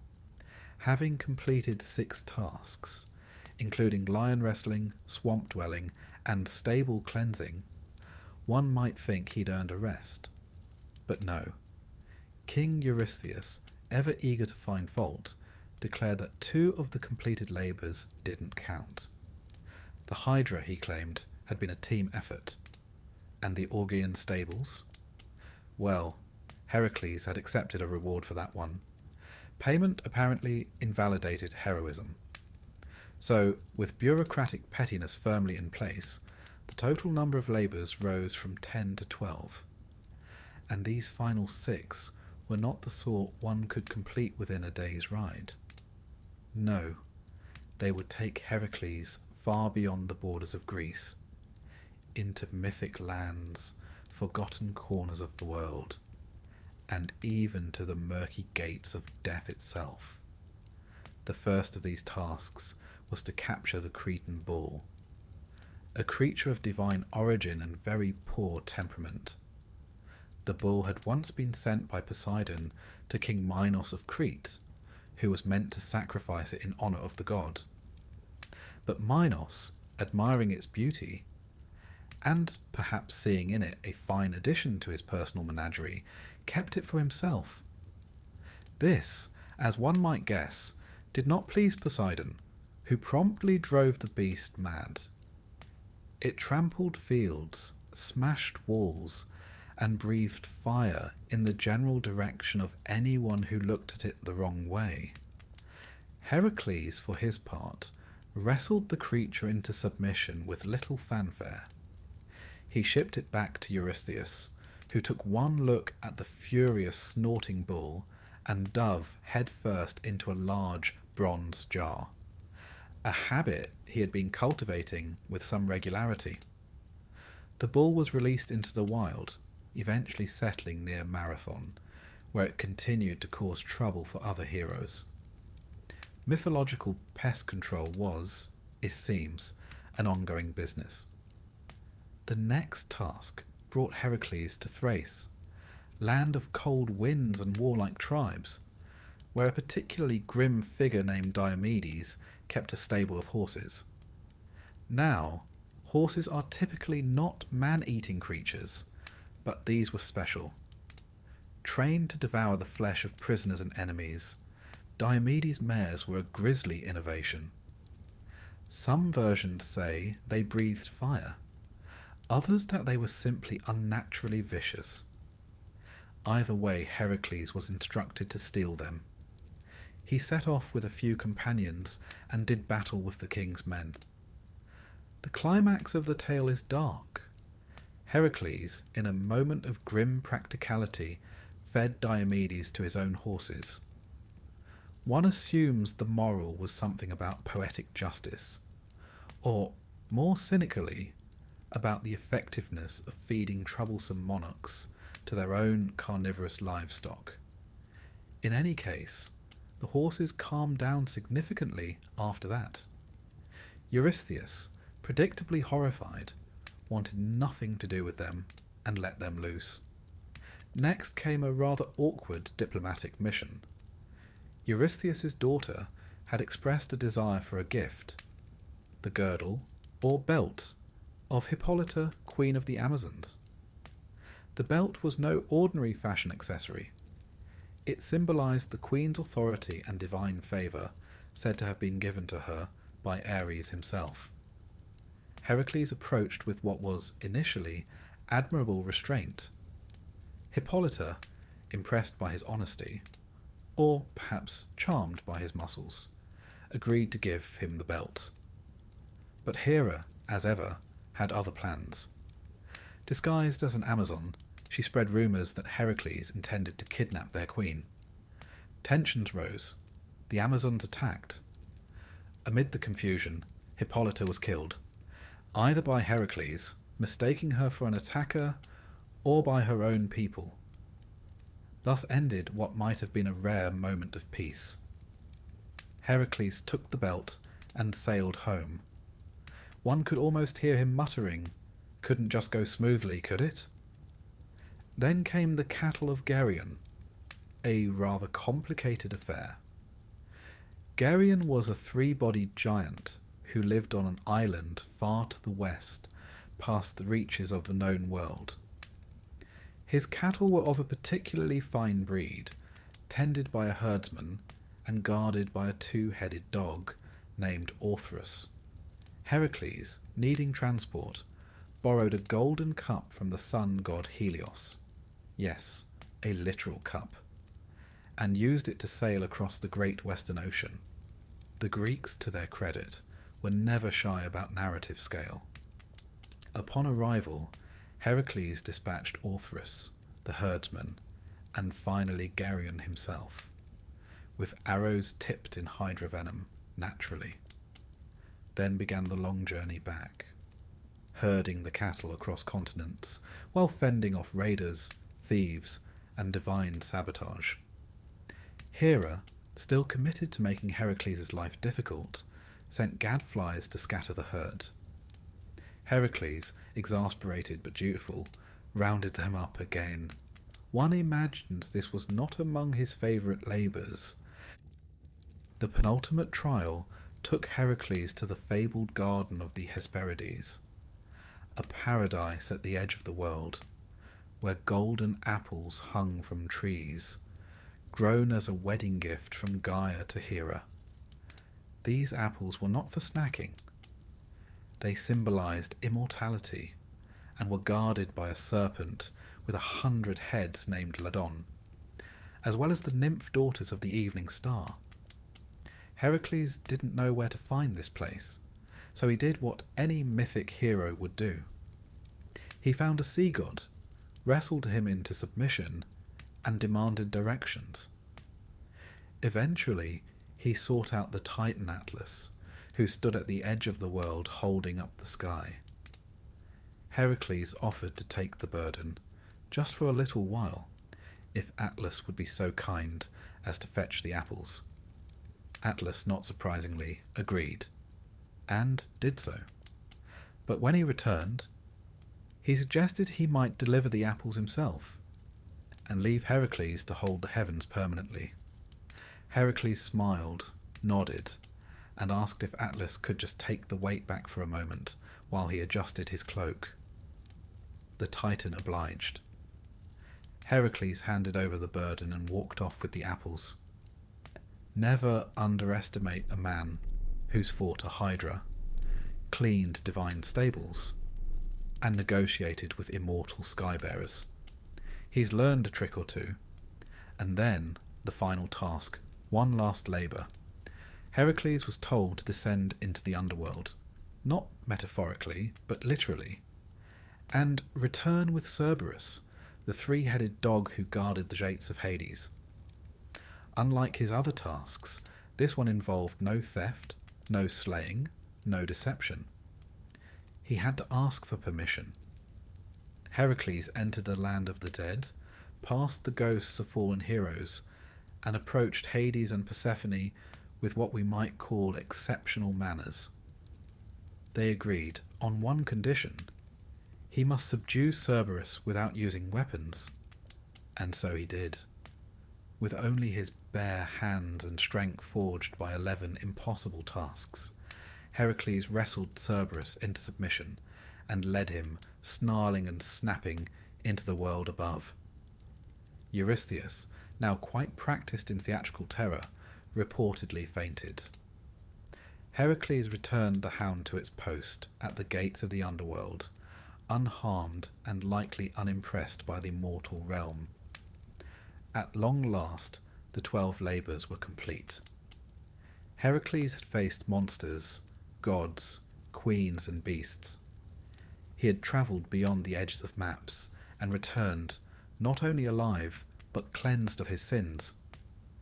These trials, crafted by a cowardly king and stirred by a vengeful goddess, had made him into something more than mortal. His name would echo through temples, amphorae, epic poetry, and, eventually, Saturday morning cartoons. But this, dear listener, was not the end of Heracles' story.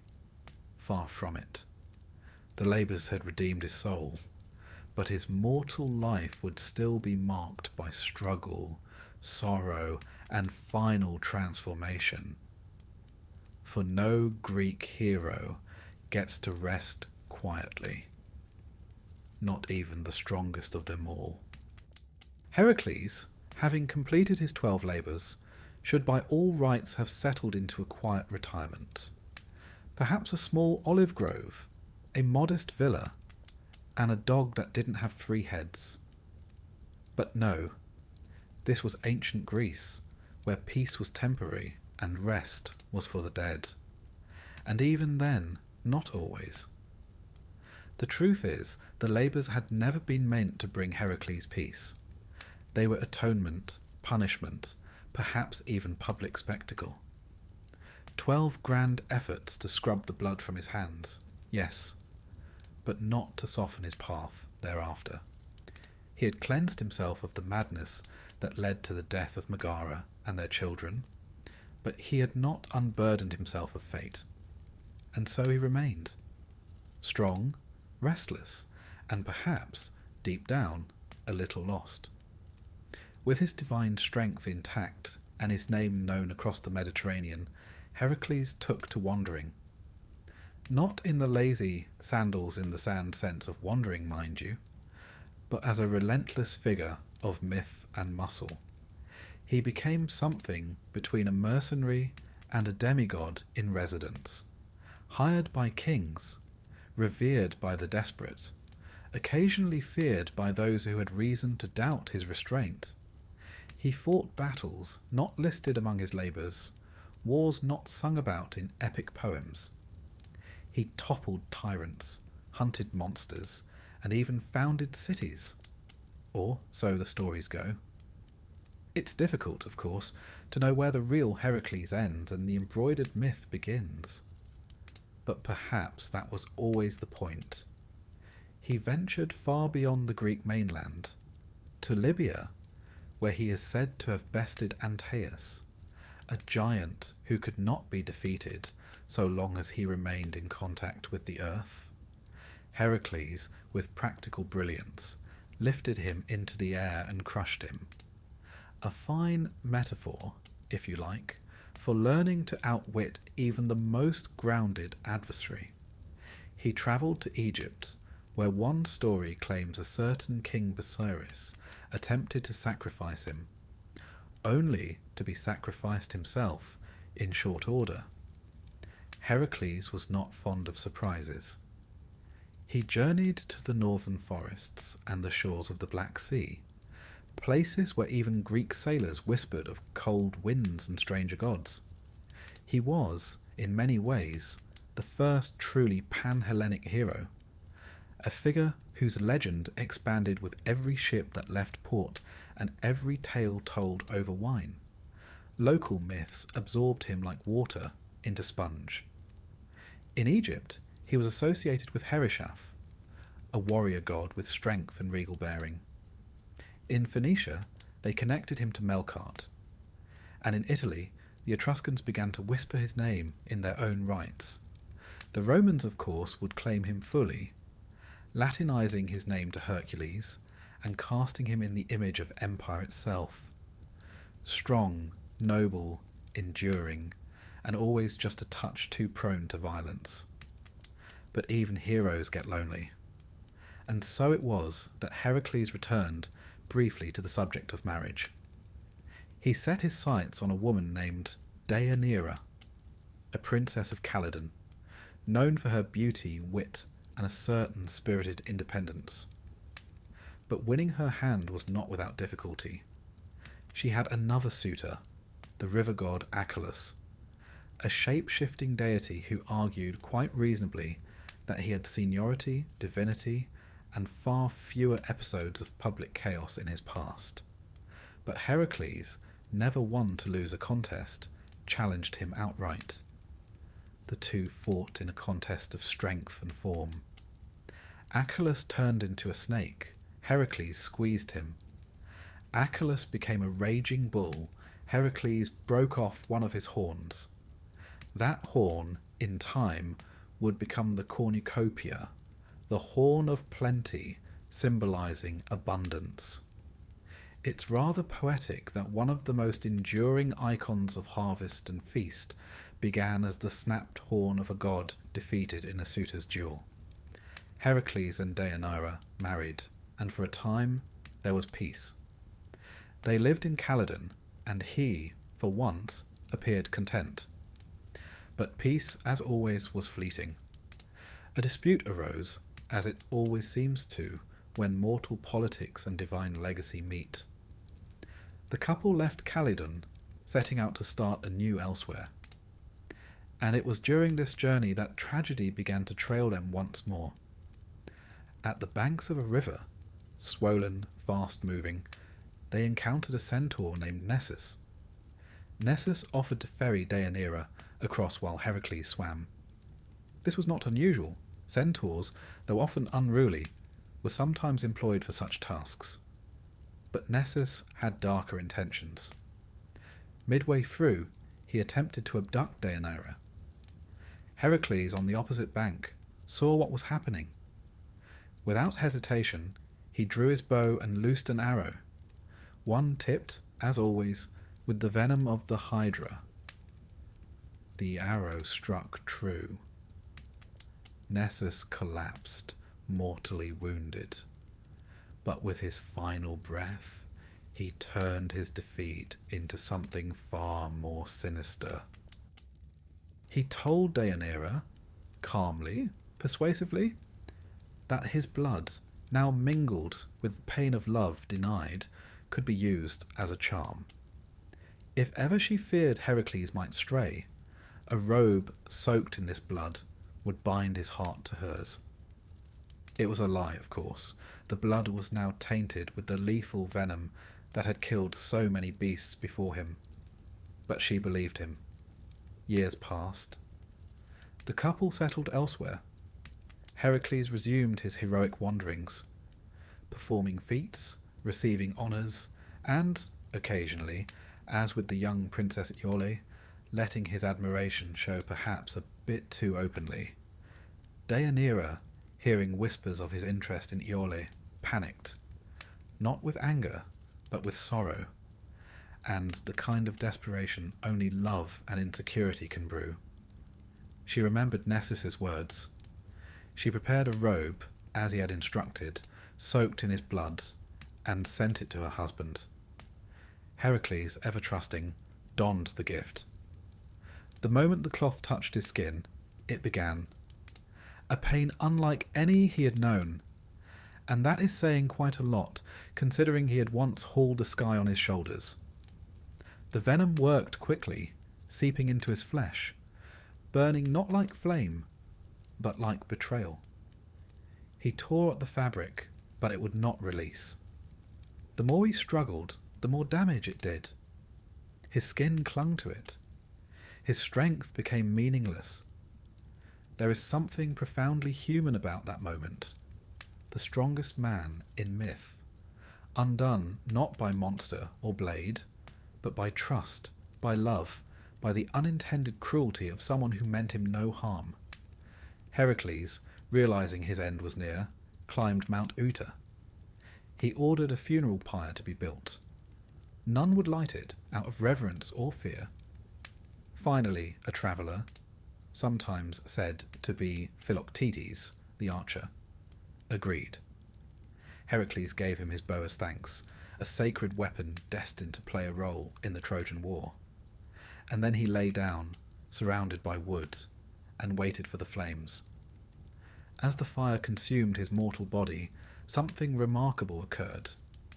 His divine half, the essence inherited from Zeus, rose unscathed.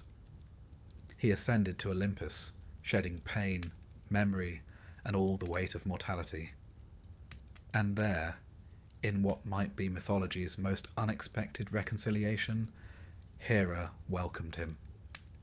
The goddess who had hounded him since birth, who had tried to kill him with snakes in his cradle, accepted him into the heavens and gave him her daughter, Hebe, goddess of youth, as his bride. It is a tidy ending, perhaps too tidy. But myth is not meant to reflect fairness, only meaning. Heracles became a god. He was worshipped at shrines across Greece and beyond. Athletes prayed to him for strength. Soldiers invoked his name in battle. Ordinary men, facing hardship, remembered that even Heracles had suffered. He was no longer just a hero. He was a symbol of endurance, of redemption, of the long and painful path from error to forgiveness. His image appeared on vases, in temple carvings, in the minds of poets and orators. The Romans gave him temples. The Byzantines, later, would reinterpret him. And even today, his story echoes. In comic books, in muscle-bound heroes on silver screens, in metaphors about impossible labours and the strength to carry on. For Heracles did not simply fight monsters. He fought himself. His impulses, his rage, his guilt. And in the end he emerged, scarred, burned, perhaps even a little wiser, but at peace. Not all heroes are crowned in olive leaves. Some are crowned in flame. Some find heaven not through purity, but persistence. And so we leave him, not on the pyre, not in Olympus, but somewhere in between, still walking, perhaps, in the twilight lands of memory. Still a figure of strength and sorrow, of justice and error. His labours are done. Yours, dear listener, are too. Close your eyes and sleep. The story of Heracles, one might think, had reached its divine conclusion. He had been granted immortality, welcome to Olympus, and wed to Hebe, goddess of eternal youth. A fitting ending for a life stitched with pain, muscle, and flame. But Greek myth has never been particularly good at letting things lie. Even gods are restless, it seems.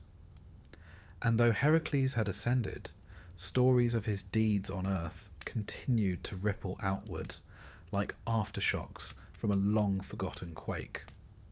You see, the Greeks did not confine their heroes to neat narrative boxes. They allowed them to stretch, to contradict, to reappear.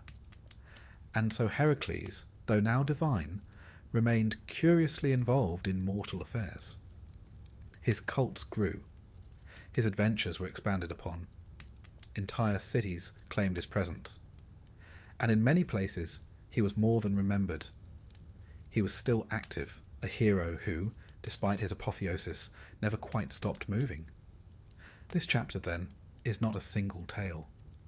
It's a patchwork of lesser-known stories, drifting between myth and cult, between whispered legends and formal ritual. Heracles the Errant, a god who could never quite stay put. To begin with, there is the curious matter of Heracles and Prometheus. Prometheus, as you may recall, had a rather unfortunate time after stealing fire for humanity. Zeus, in a mood perhaps best described as eternally displeased, chained him to a rock in the Caucasus Mountains. There, an eagle, large, persistent, and presumably quite satisfied with its career choice, devoured his liver daily, only for it to grow back again each night. This was divine punishment with a certain gruesome poetry to it. And then one day Heracles came along. No grand motive is given. He was simply passing through, as gods and heroes often do in these tales, and found Prometheus still bound, still bleeding, still waiting. Heracles, ever practical, took up his bow and shot the eagle, just like that. One arrow, then he broke the chains. Zeus, surprisingly, allowed it, perhaps moved by the heroic gesture, or perhaps simply tired of the entire affair. It is a striking episode. Heracles, the mortal-turned-god, liberating the titan who had championed mankind. Two rebels, meeting briefly at the edge of myth, one lifting the burden of the other. It's the kind of tale that doesn't roar. It hums. Quietly, persistently. Not long after, Heracles found himself embroiled in another conflict, this time against a certain King Laomedon of Troy.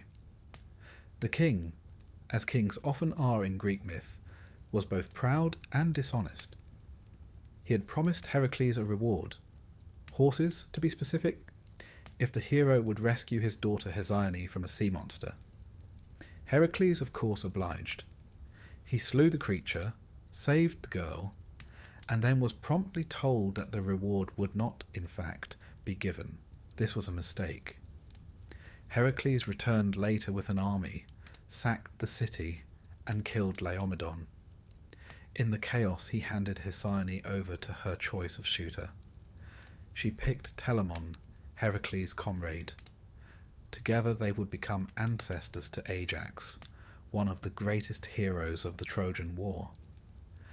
Thus Heracles, inadvertently and indirectly, helped set the stage for a conflict at Troy, not by prophecy or divine manipulation, but by getting cheated out of some horses and deciding quite reasonably that he had better things to do than accept royal ingratitude. Another tale, less dramatic but no less telling, takes place in the land of Lydia.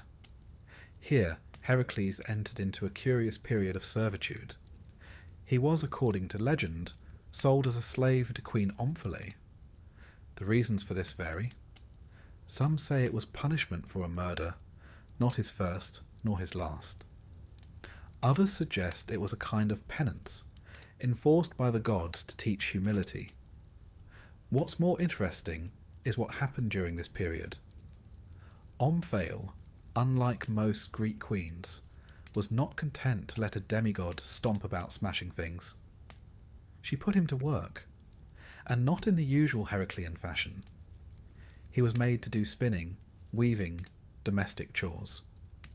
In some versions, she even dressed in his lion skin and carried his club, while Heracles wore her clothes and jewels. Now, one could view this as comic inversion, and certainly ancient vase painters had a field day with it. But there's something more here. A softening. A hero stripped of his tools, his temper, his public image. A glimpse of the man beneath the lion hide. Or perhaps, more accurately, a suggestion that heroism need not always roar.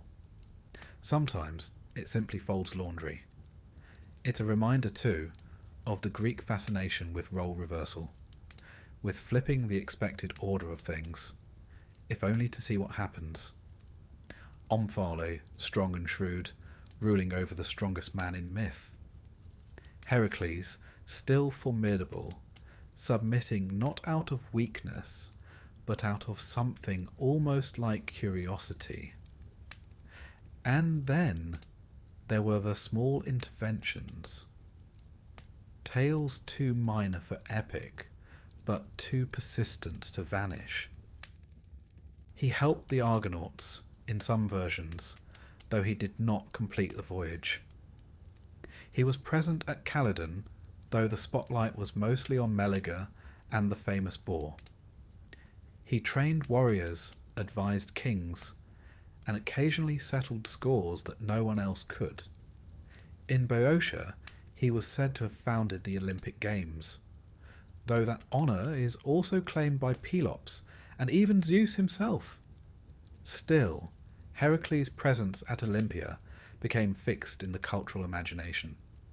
Statues of him adorned the gymnasia. Wrestlers poured libations in his name before matches. He was not just remembered, he was present, invoked in the sweat and struggle of athletic glory. And in the Roman world, he was reinvented again. Hercules, as the Latin tongue called him, was no longer a rough-edged, guilt-haunted wanderer. He became a civic hero, a builder of temples, a protector of roads, a patron of trade. Merchants prayed to him for safe passage. Soldiers marched under his image. Emperors draped themselves in his iconography. Even Marcus Aurelius, the philosopher-emperor, admired him, writing of strength and endurance in tones that echo the Heraclean model. But this was a different Heracles, polished, politic, smiling in marble. The raw, impulsive man who had once burned on a pyre was now a mascot of virtue. Still powerful, still noble, but, one might argue, slightly airbrushed, and yet he remained compelling. Across centuries, cultures, and reinterpretations, the figure of Heracles persisted. Not because he was perfect, quite the opposite, because he was human. For all his strength, he failed. For all his divinity, he doubted. He raged, loved, mourned, and tried again. His labours, enormous though they were, mirrored the smaller labours of ordinary life, tasks we repeat, endure, and one day finish. There is a temple to Heracles in Agrigento, on the southern coast of Sicily, or what remains of one. Its columns stand crookedly now, silent witnesses to thousands of years of wind and salt and sun. No one worships there anymore. But the stones are still warm in the summer light, and somewhere beneath the rubble a story breathes. It's a quiet one. A tale not of labours or monsters, but of a man who once tried to find peace. And perhaps, in the retelling, we find some of it too. For the true legacy of Heracles may not be his strength, or his fame, or even his immortality. It may be the fact that he never stopped moving, that he walked through sorrow and flame, across continents and centuries, and left behind a shape, a memory that says, struggle is not failure, that toil is not defeat, that even the strongest must kneel and rise again. So let the myths continue. Let him appear where needed, in temples, in songs, in dreams. Let him remain the wandering god, the errant hero, the old friend we sometimes remember when things are hard. His club may be gone, but his footsteps remain. Close your eyes, dear listener, and rest. The story of Heracles, by this point, is less a single tale and more a collection of echoes, drifting across city-states, muttered in the shade of olive trees, inscribed on temple walls, painted onto pottery, and carried on the sea winds from one shore to the next. His 12 labours may be complete, but like any well-known figure, his legend didn't stop growing simply because he died, or, in his case, ascended into the company of gods. The Greeks were not particularly concerned with narrative neatness. Heroes returned in dreams, in cults, in songs sung over the coals of a dying hearth. And Heracles? Heracles returned most of all. In temples and rituals, in whispered prayers before athletic contests, in moments of fear, and occasionally, when no one expected it, as a very real presence. This chapter, then, tells of his final transformation, not just from man to god, but from living myth to living symbol. For even after his funeral pyre turned to ash, Heracles' work was far from finished. He had simply changed categories. It begins, fittingly, with Olympus. When Heracles arrived on Olympus, his mortal flesh seared away, his divine half risen, there must have been, one imagines, an awkward silence. Hera, queen of the gods and the eternal architect of his suffering, was not exactly known for forgiveness. After all, she had tried to kill him in his cradle. She had driven him mad. She had set monsters in his path with the same casual regularity that one might set wine on a table. And yet something shifted. Whether it was compassion, fatigue, or a grudging respect for a man who had, despite her best efforts, survived everything she threw at him, Hera accepted Heracles, not only into Olympus, but into her family.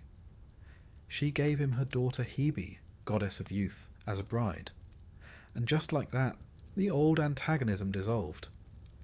Perhaps not into love, but at least into ceremony. The marriage of Heracles and Hebe served a symbolic purpose. He, the champion of mortal endurance. She, the personification of immortality. Together, they represented a kind of harmony, the triumph of human effort rewarded by divine favour. On Olympus, Heracles was a strange fit. Most of the gods lounged, plotted, or occasionally meddled with mortals for sport. Heracles, however, was a man of action, a creature of motion.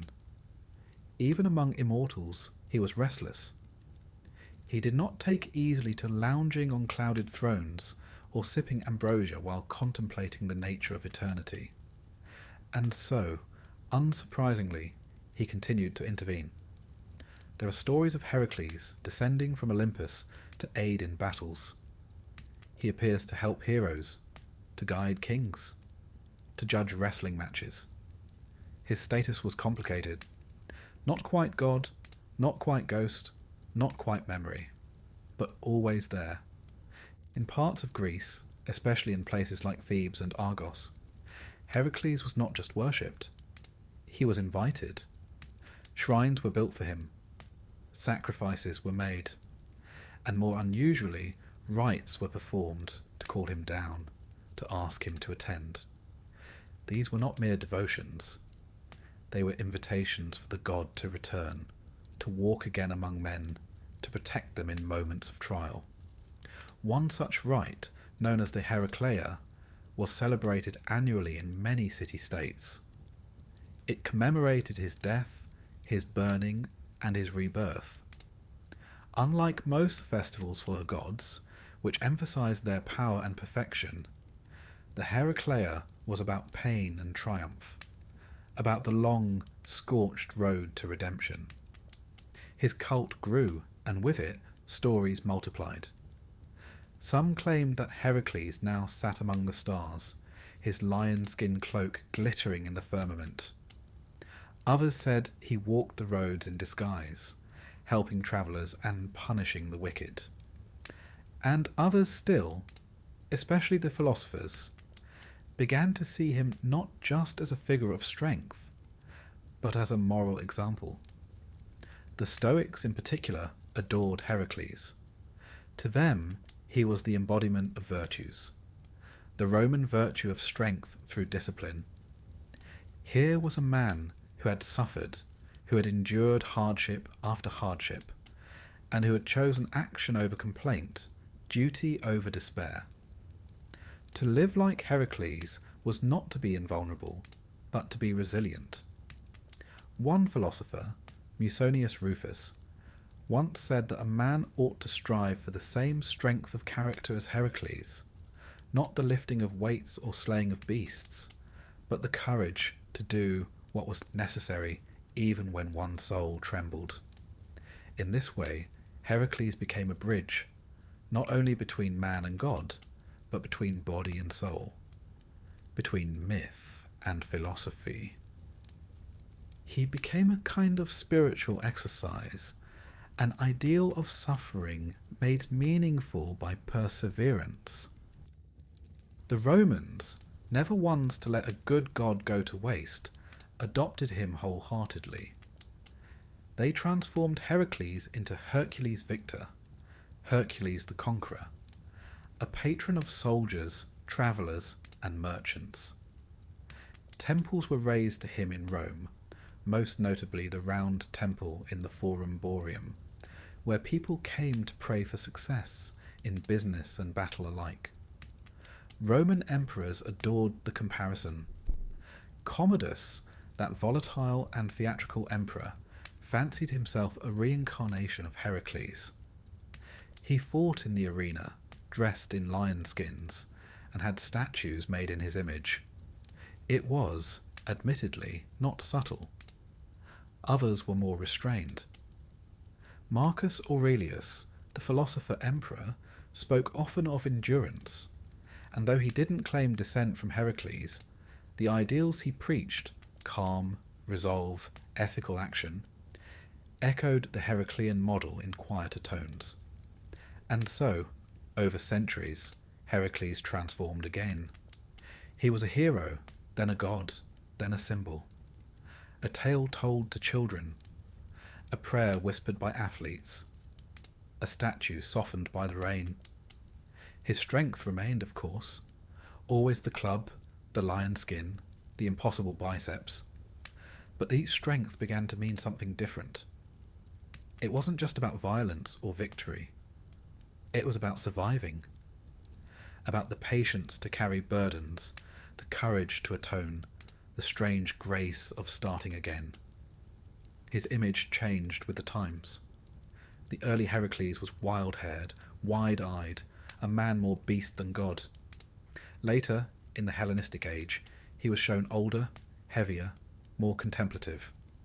Still strong, but now weary. A god who had known pain, a hero who had wept. And through all this, his labours were never forgotten. Artists returned to them again and again, the lion, the hydra, the stables, the apples.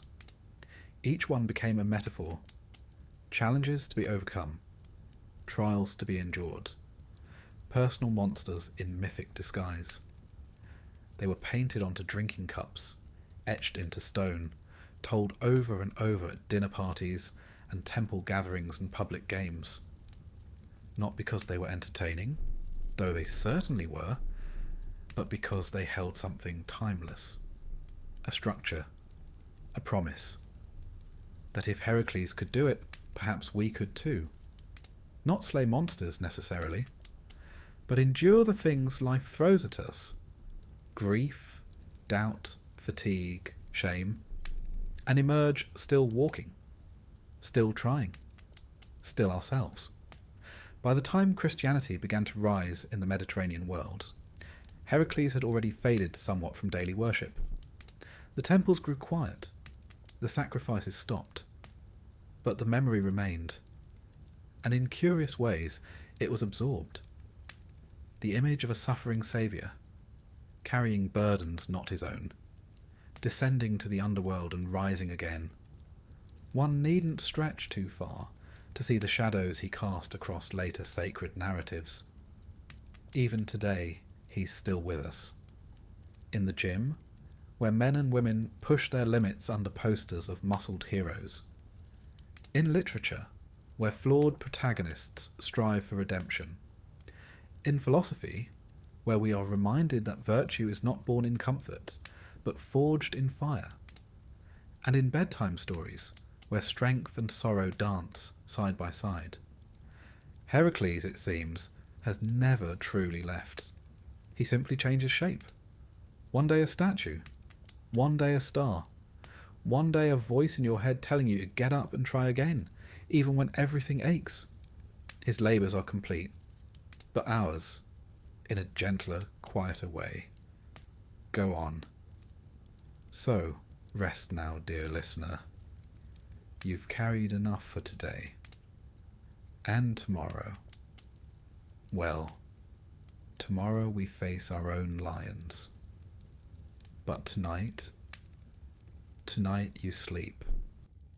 The name Heracles began as a whisper in the hills of ancient Greece, perhaps around a fire, or beneath the columns of a small local shrine.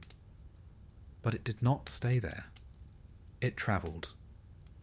Like a pebble dropped into still water, the story of the strong man who suffered rippled outward, and as those ripples moved across time and territory, something remarkable happened. He changed.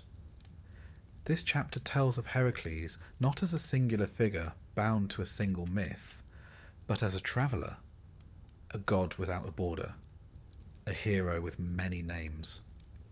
It is the story of how Heracles, born of Alcmaeon and Zeus, slayer of beasts and lifter of burdens, became something more, a universal symbol, a shape that each culture, empire and age could mould into its own image, sometimes divine, sometimes absurd, always unforgettable.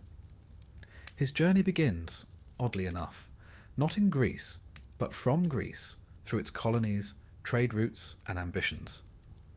The early Greeks, even before Athens and Sparta became household names, were explorers.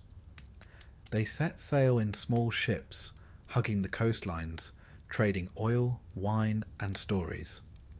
And wherever they went, they brought Heracles with them. In North Africa, for instance, Greek settlers brought the tale of Heracles to Egypt. The Egyptians already had a pantheon full to bursting, gods with falcon heads, crocodile jaws, and solar discs. But Heracles, with his club and lion skin, did not seem out of place. In fact, they found him somewhat familiar.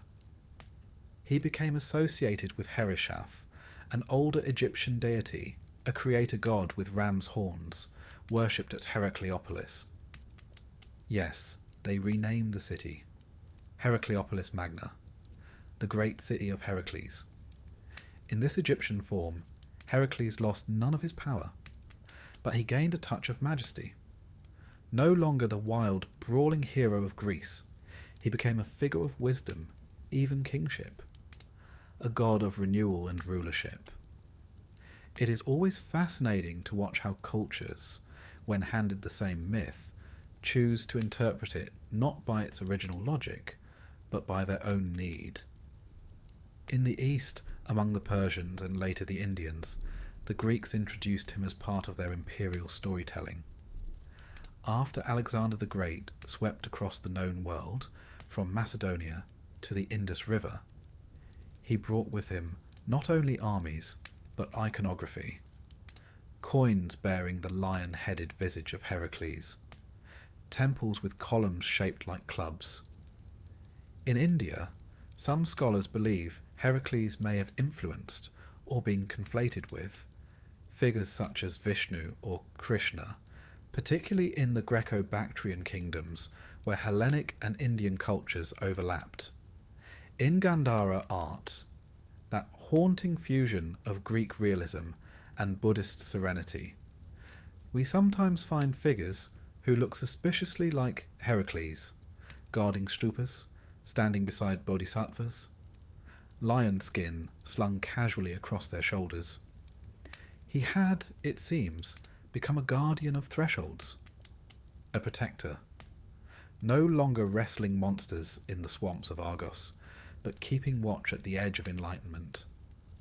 And then there is the West, the Roman West, where Heracles truly reached his second life.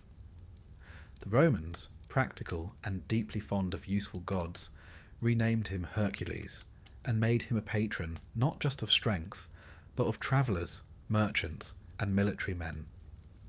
He was no longer a penitent figure trying to atone. He was a symbol of virtues, of active excellence, of triumph by effort. His club was less about violence now, and more about steadfastness. Temples to Hercules appeared in Carthage, in Spain, in Gaul, and across Britannia. Roman soldiers carved his name into altars along Hadrian's Wall. Even as far north as the Rhine and Danube, his story endured, a Mediterranean hero now clad in the mist of barbarian lands.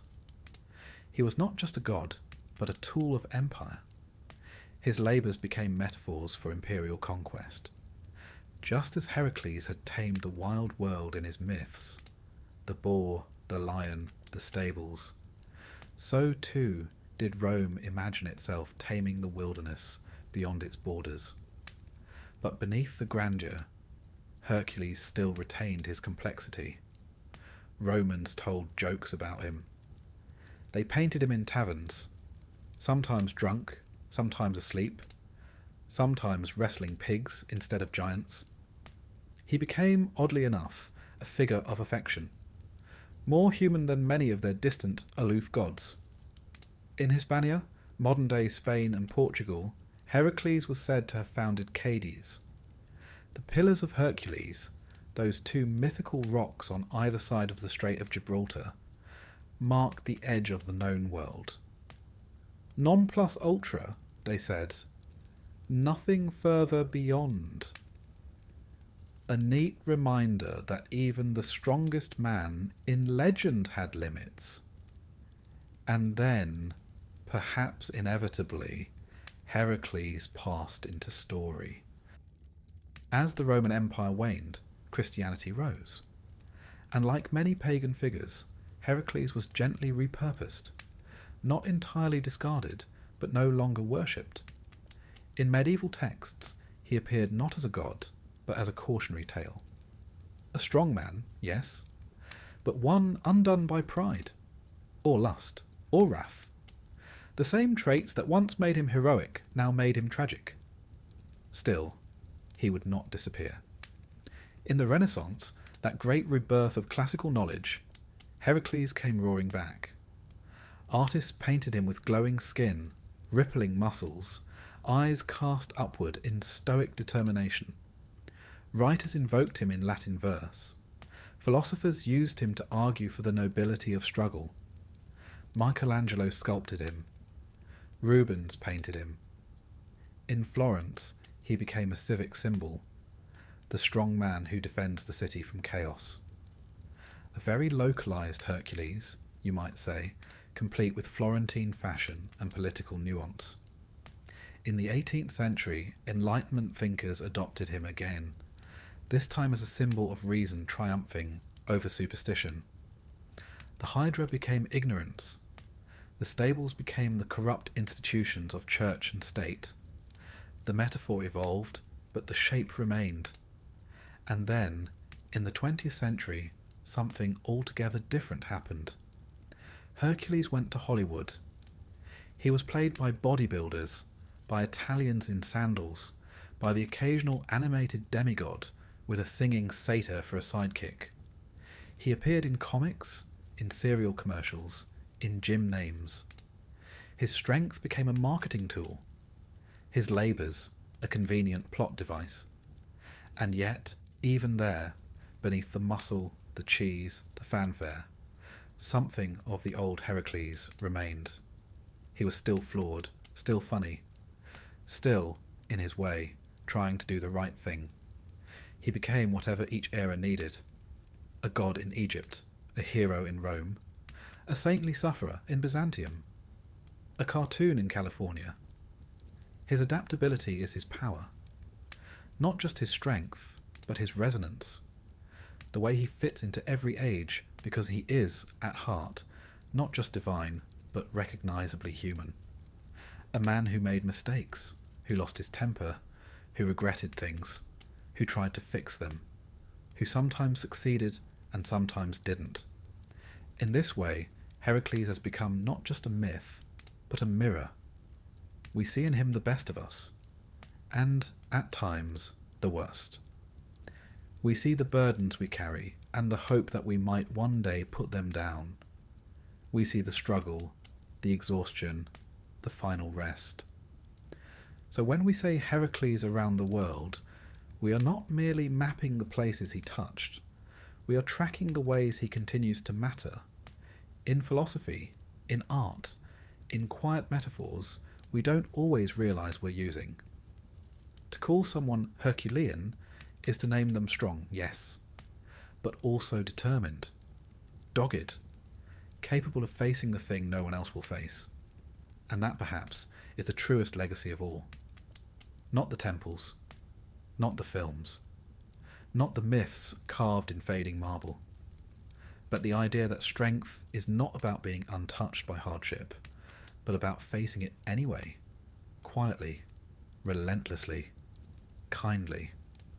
So wherever you are tonight, be it under electric light or ancient stars, know that the man who once wrestled giants now waits gently in your story too.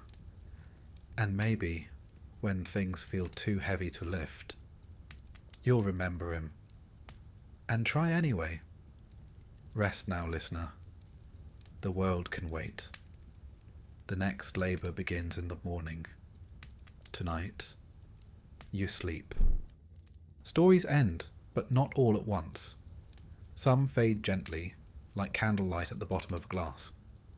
Others echo for so long they forget how to stop. And some, a rare few, keep walking long after the last sentence has been spoken. Hercules, or Heracles, as he was first named, is one such story. He began, as many Greek heroes did, in contradiction. Part god, part man.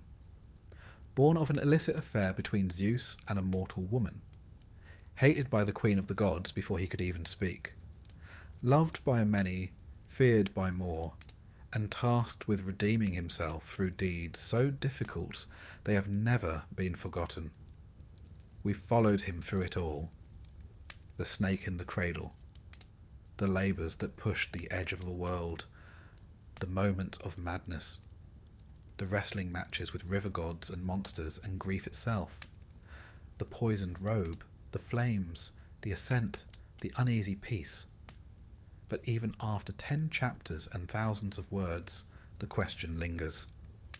Why does he endure? Not just in temples and textbooks. Not just in the pages of epic poems or the flickering frames of Saturday morning cartoons. But in us. Why is Hercules still here? In our metaphors, our gyms, our dreams, our quiet inner dialogues. It is not, I think, because of his strength. Strength is everywhere in myth. Titans held up the sky. Cyclopes hurled boulders. Achilles was swift. Odysseus was clever. Theseus was brave. But Heracles was different, not for what he could do, but for what he had to do. And, more importantly, for what he endured doing it. The Greeks never pretended Heracles was perfect. He was impulsive, unpredictable. He killed when he shouldn't have. He wept when others might not have. He begged for help. He made mistakes and spent years paying for them. And yet, despite all of it, he kept going. That, more than the lion skin or the club, is the true shape of his legacy: perseverance.